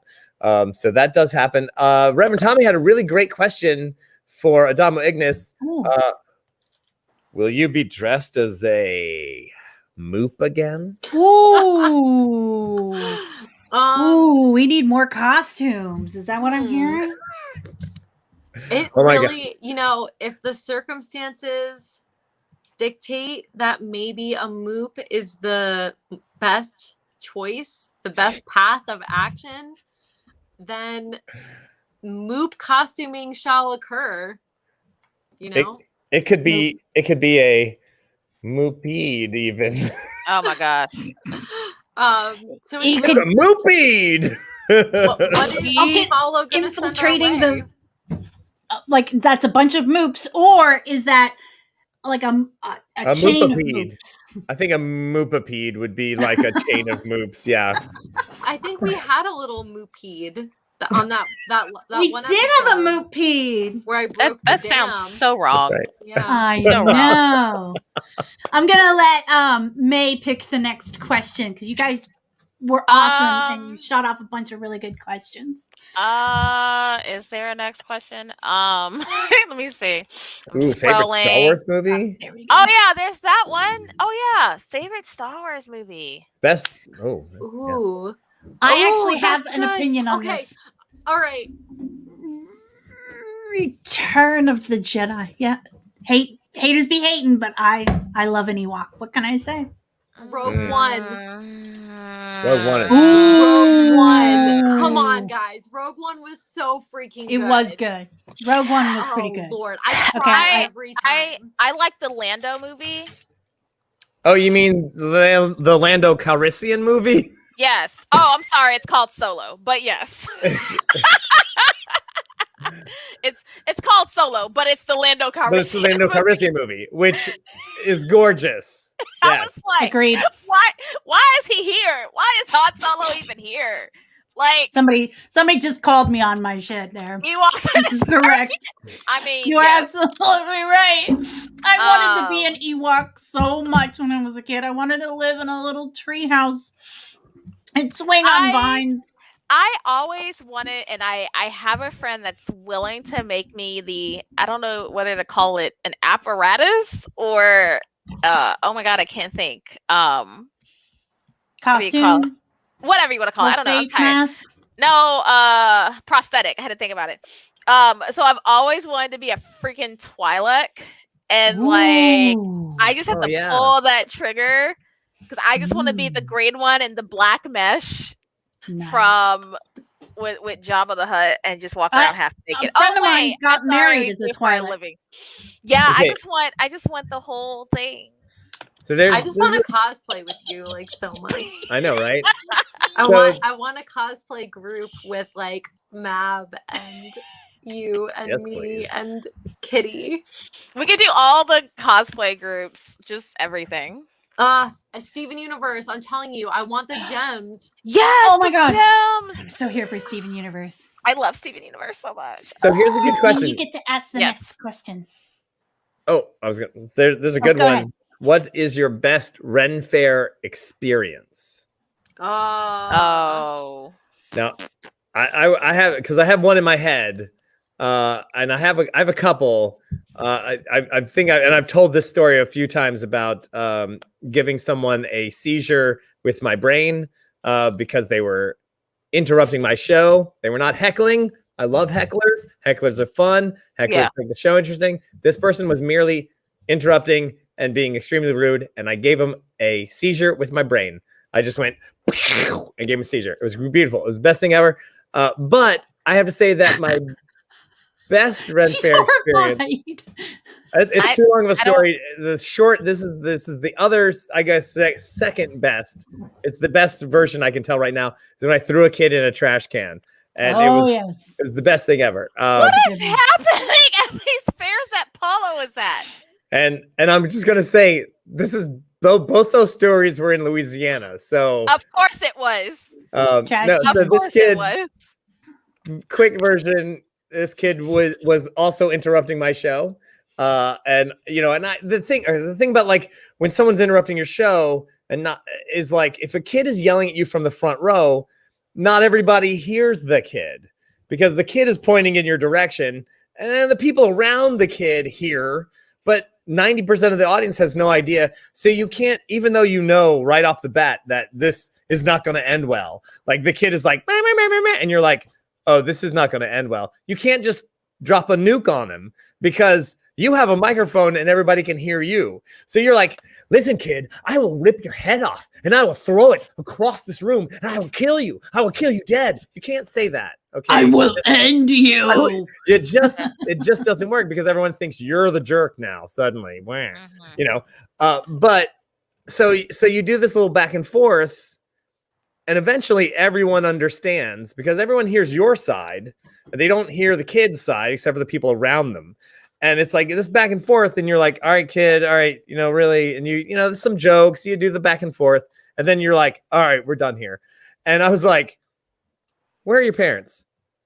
And they're like, oh, they're not here. I was like, great. And I just chucked my props and I walked over and I picked him up, like physically just grabbed him and then put him over my shoulder. And I walked him over to the nearest trash can and I just gently put him in it. And I just pushed him down head first. And I just put him in there. And now, hey, look, listen, I was nice. Okay. I saw a guy, he was cleaning the trash cans and he had just put a fresh bag in the trash can. I put him in that one. I could have easily put him in a different one, but I put him in that one. Because why? Because I think about some of these consequences. Actually, honestly, sometimes I go, is this where I get fired? Probably. But this the work. line that I just crossed. I'm just gonna read this pattern while you admit to yeah. I'm over here. Crime. So gently put him in, and then I told the person there. They were like, what is going on? I said, don't let this child come back to my show. Thank you. And I walked back to the stage, and listen, standing ovation from the audience. Like this is, I'm not, you know, like I would never do that if it was not absolutely 100% warranted. Okay, people. So just remember. My favorite part is like this is a highlight of your life. That time I threw the whole child away. Literally, like, we're done. Threw the whole kid away. Just throw the whole kid away. All right. I feel the need to tell a story that is like the antithesis of your story. Okay. So as Ren Fair performers, honestly, we do hear a lot of stories where kids at Ren Fair can be hecklers and they can be a little bit, you know, they haven't learned the social skills to not just like keep yelling at you through your show. But I had a show in upstate New York at a pretty small fair where during my Bed of Nails act, I will typically bring a kid up to sit on my shoulders while I'm on the bed of nails or something to that effect. But I brought up this little girl who is probably like 4 or 5. And I had the bed of nails laying on the ground. And as a joke, sometimes I ask like, hey, are you ready to lay down on this bed of nails? And usually the kid is a little shy and they either don't say anything or they just like instinctively nod their heads yes, because kids are kind of conditioned to automatically yes do what whatever is being asked of them, which is a little sad. But girl, wait a minute, what kid is this? Because my children. Well, this little once you're on stage, yeah, this it's all girl different. looked Not at mine. the bed of nails Mine's a and butthole. looked at me and then said no. Nice. And I immediately just applauded her. And I was like, that is amazing. Yes, you tell me your boundaries. You tell me how you feel safe. Who are this little girl's parents? And they like stood up and I was like, everyone applaud them because this little girl knows how to speak up for herself. And everybody went wild. Like that's ovation awesome. for this little girl and her parents. And it was such a proud moment. That's one of my favorite fair moments. Oh yeah, because I was like, "What parents are these?" Because we need to hang out. Because my kid will be like, "No, I don't want to. I'm not doing this." Yeah, I was like, "Oh, right. okay." Yeah. Okay, I have to tell an embarrassing story. Somebody asked. Yeah, this was not at a Ren Fair, but it was at a Celtic festival, and I was a dancer with a band that did Celtic fusion music, and they have bagpipes, and sometimes they like to take a 3-minute song and make it 15 minutes, and which is great. If the crowd is feeling it, the crowd is feeling it. But but I really had to go to the bathroom, and I was supposed to get up and dance the next song. And I was like, oh, they just started this song. It's going to be a real quick one. But this was the main tent for this festival, and it was in the middle of a field. We had a little backstage area, but there was no porta-johns there. So I discreetly went across the field and went into the porta-john. Now, if you've ever seen dancer costumes, there are lots of layers. Mhm. So I had everything pulled up, hiked there like this, in the porta-john, not the handicapped, I want to mention. And I'm like, God, I need to pee. I'm peeing. I'm like, get this pee out of me as fast as I can. And I hear them start to play the notes, opening notes for the song I was supposed to participate on. And I'm like, pinch that off. Oh man. Turn us. I am so here's the stage, right? Here's the stage. Here's the little backstage thing. I'm over here, and the audience is all over here, and they see me in my beautiful blue silk dance regalia. I mean, it was silk and flowing and long veils and everything. They see this beautiful gold and blue streak bolt from the porta-johns into the backstage, quickly compose myself, and gracefully step out onto the stage. So like rude. maybe a minute, not a minute, but like a couple, like 30 seconds late. And it was like, meanwhile, you're sitting in the audience and you see this, like, Just a pro tip. When it comes to lots of skirts and potties, get yourself an IKEA bag, those big blue ones. I've Cut a seen hole. that hack. Cut a hole in it, step in it, pull your stuff up, do your business, walk back out, drop it, you're good. didn't have time.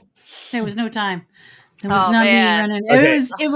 It was definitely a glory moment. I have my most embarrassing. Well, I don't know if it's the most embarrassing, but it's the most entertaining. So I was actually on my way not to a Renaissance fair. I was on my way to a fringe festival in Canada, and as I was driving through Chicago, actually I got in a little car wreck that had smashed my headlights, so I couldn't keep going. I had to get my car fixed because you can't drive without headlights. And I was outside of Chicago, and my friend Mab, who you know, Mad Cat, who is a big bouncer guy, but he also does acro, and like I'll stand on his shoulders and juggle and stuff like that, and kind of, he's a big guy. He can throw you around, and He's a good bottom.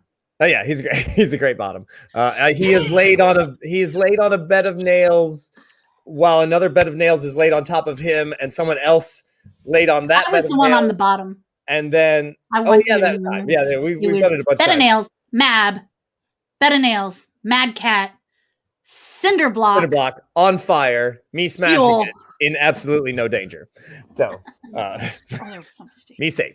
So he's like, hey, just hang out at my place, blah, blah, blah.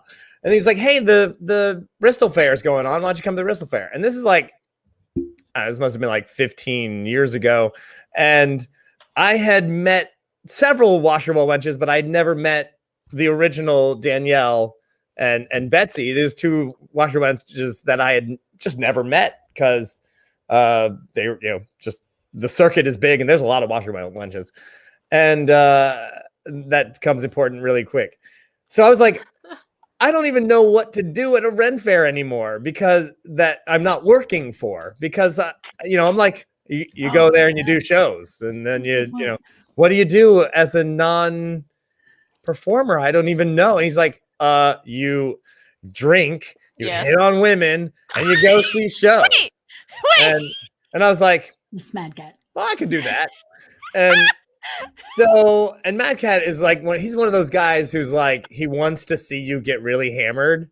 So we get to We the call fair. this the enabler. Yeah, he's an Yes. enabler. In 5 minutes, he's got me lined up with 4 ciders, 16-ounce ciders, and I am gone. And hilariously, so a couple of washable wenches come by, and it's Betsy and Danielle, who I've like become really great friends with in now. but a million years ago didn't know who they were at all. And I was like, oh, hey, it's the Washable Wenches, because clearly they're very identifiable. And they're like, hey, you should come to our show, blah, blah, blah. And I was like, sure thing. And because, of course, performing at a fair, I never get to see their show because I'm always working. And I was like, I should actually go see their whole show. That'd be great. I am hammered. I am literally hammered. I've never... And then I was like, well, wait, I got the hammered thing and we're going to go see their show. What was the other thing? Oh, hit on women. I turn around and go, I see some woman and I'm like, hi, how would you like to come see the Washable Wench show with me? And she's like, okay. And I was like, oh, that worked.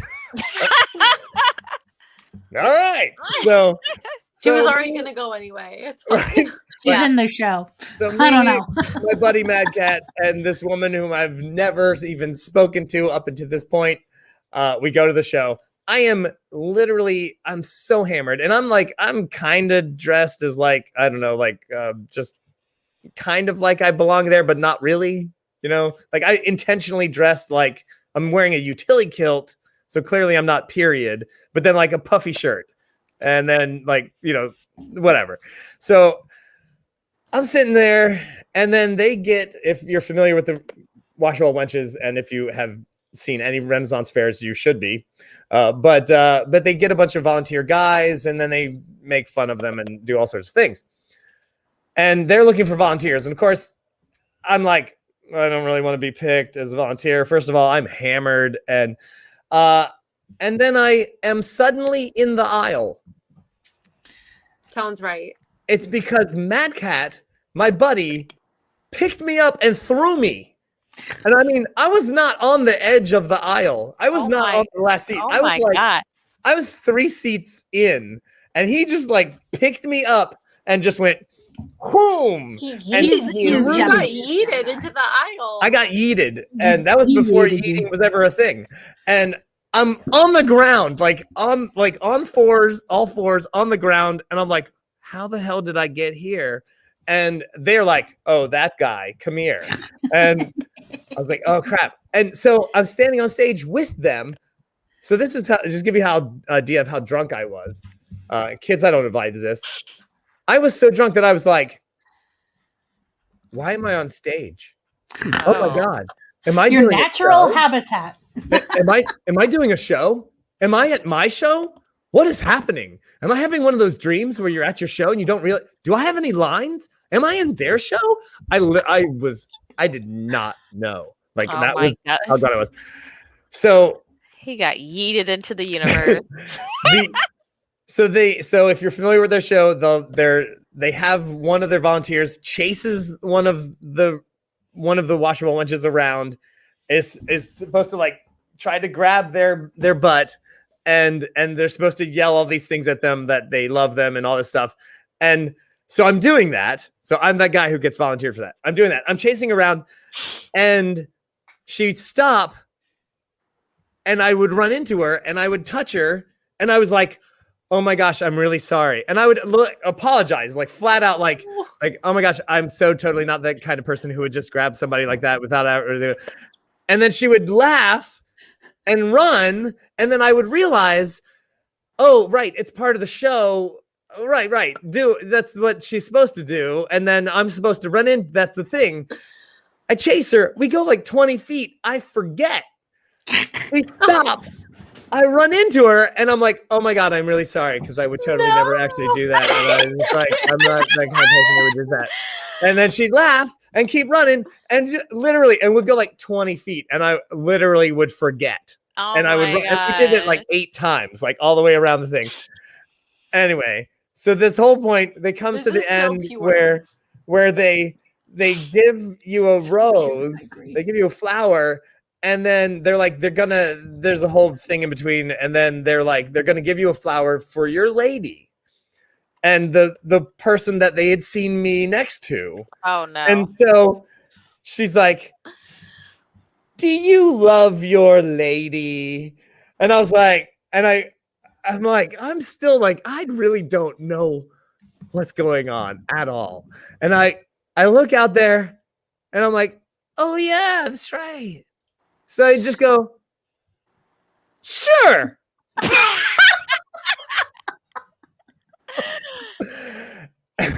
And they both kind of look at me like, oh, you're not getting any tonight, are you? They hand me the rose, and I go, so 10 years later, Oh my god. I meet Daniel. I don't know if it's 10 years, maybe like 8 years later. Anyway, so several years ago, I finally actually run into Danielle, and I was like, all right, Danielle, I know you get a million people who go, hey, do you remember me? I was the really drunk guy. But I'm just going to lay this story out here, and you just let me know for seriously if you remember this. And I kind of like, and she's like, because I mean, every guy they pick is probably a really drunk guy. And then she was like, wait a minute, Bristol? Oh my God, that was you? I gotta be honest, Paulo. This doesn't sound like a drunk story. This sounds like a high story. I mean, it really does. I mean, I was that drunk. So, yeah, no. I'm Oh pretty. my gosh. Like, I'm over here, like, I don't have embarrassing fair stories because I'm usually just drunk at them. And that's Behold. and I mean, but like, I usually have chaperones. And because usually there's rum at these places. I'm normally not allowed rum for various reasons. Mhm. And I have an embarrassing burlesque show story. Oh, bring it. It was when I was a baby. It was when I was a baby burlesquer. And I still had my 9 to 5 as a banker at Satan's Bank. And I was super stressed out. I had like 4 mortgages I was working on. I was running late. I had to get to, and the producer knew that I had a whole ass day gig. So she was like, it's not a big deal. Like, we know you have like a full-time job and all this, no big deal. So I got there. I had already had like my drag face on because I did it in my office while I'm filling out paperwork. And then I get there and I put my and I put my costume on, and I'm so nervous, and I'm like, I got this. And it was, I try to remember the number, but I was incorporating a lot of my my drum whatever they call it in different schools, but I was a flag girl and I did a lot of ribbon stuff as a baton twirler and stuff like that. So I was like, oh my God, I can do this thing and whatever. Can't even remember the song, can't even tell you. All I know is I have this cute little bob on, risky businessing it at this point, white button down shirt. I go to unbutton the shirt, I tuck it down, I look over, I go to grab my prop, I look down, 0 pasties. 0 pasties. None. Not a damn thing. Technically illegal. It's I mean, technically in New Orleans, yes, it can technically be illegal depending on where you are. Like at the Always Lounge, not so much because they're technically classified as a theater, whatever. Well, that's true. I was a straight up metal bar. Okay, I was at Siberia before I got gentrified. So I'm on this stage, and I looked down, and I was like, "Oh shit." And then I'm like, oh shit. So I'm like, what do I do? I still have a whole ass minute in this song. Like, what do I do? Thank God I had like a hat, like a whole like Michael Jackson vibe thing going on with it. So I grabbed the hat and I just put it over, and somehow I stuffed my boobs in there and it just stayed. And so then I just start doing my stuff. Wait. I want to be clear. You took both boobs, jammed them into a hat, and then let go. Yes. Dreams do come true. Chips kisser. So I was like, and I let go by accident because I was still going by muscle memory of my act. So I go to pull the ribbon and I'm doing this and the hat is just there. And so people lose their shit. And I was like, that's a keeper. I was like, oh no, I forgot about the hat. I forgot about the hat. And then I looked down, I was like, oh my God, the hat's still there. I ain't got no titties. What's happening? So I was like, cool. So then I just go and I'm like dancing with the hat, and then I go off stage, and the producer's like, oh my God, I like that change you did. And I took the hat off. No. And she went, oh no. I was like, she she goes, well, thank you for not showing your titties on stage. I don't feel like it's getting kicked out. I was like, girl, I was just, I don't know what happened. God. And she was like, you had a rough day at work. I was like, girl, did I Damn. have a rough day at work? Did I have a rough day at work? I'm gonna get down on like one knee here. Like, will you be my burlesque mother? She's You have asking been on accepted. her me. You have been accepted. Is this a proposition? Are you being proposed? I accept. I will be your mother. You saw it here first, folks. Crispy is being made right Man. here. Oh my God. Story. I was dying, and I was still like very new, and I was like, "Oh my God, what just?" I was so embarrassed. I was like, "I'm gonna get fired." Oh my God, I'm so gonna get fired, and I was just like, "Jesus, take the wheel." Like, Just take my hat. I had burlesque ballroom, which is like at the Irvin Mayfield Jazz Playhouse. We know how New Orleans is humid. There's a reason that we use removable spray adhesive for pasties because it is humid. Mm-hmm. Top stick only works on some people's skin in humidity, which means you will have a nip slip, you will have a pasty malfunction, things will come off. Well, I was still new to this, and I go to take off my corset, and as I do it, and I have my little veil in front of me like this, I see this rhinestone thing fly across the room with my corset. And I was like, I felt like, no, my necklace is still there. My earrings are still, and I'm just like, oh, no, it's still there. Oh, okay, it's still there. What the hell was that? Trixie runs onto the stage floor, pretends to be teasing me with her feather fly, because it's all improv, with her feather fan. She goes, your pasty just flew off. And I went, oh, that's what that was. So then he like flutters off again, and I just keep my thing, and I'm just dancing around, and I go to the door, and she hands me my pasty, and I slap it back on, and I walk back out because I'm a professional. Nice. We do some ignorant stuff. I'm telling you.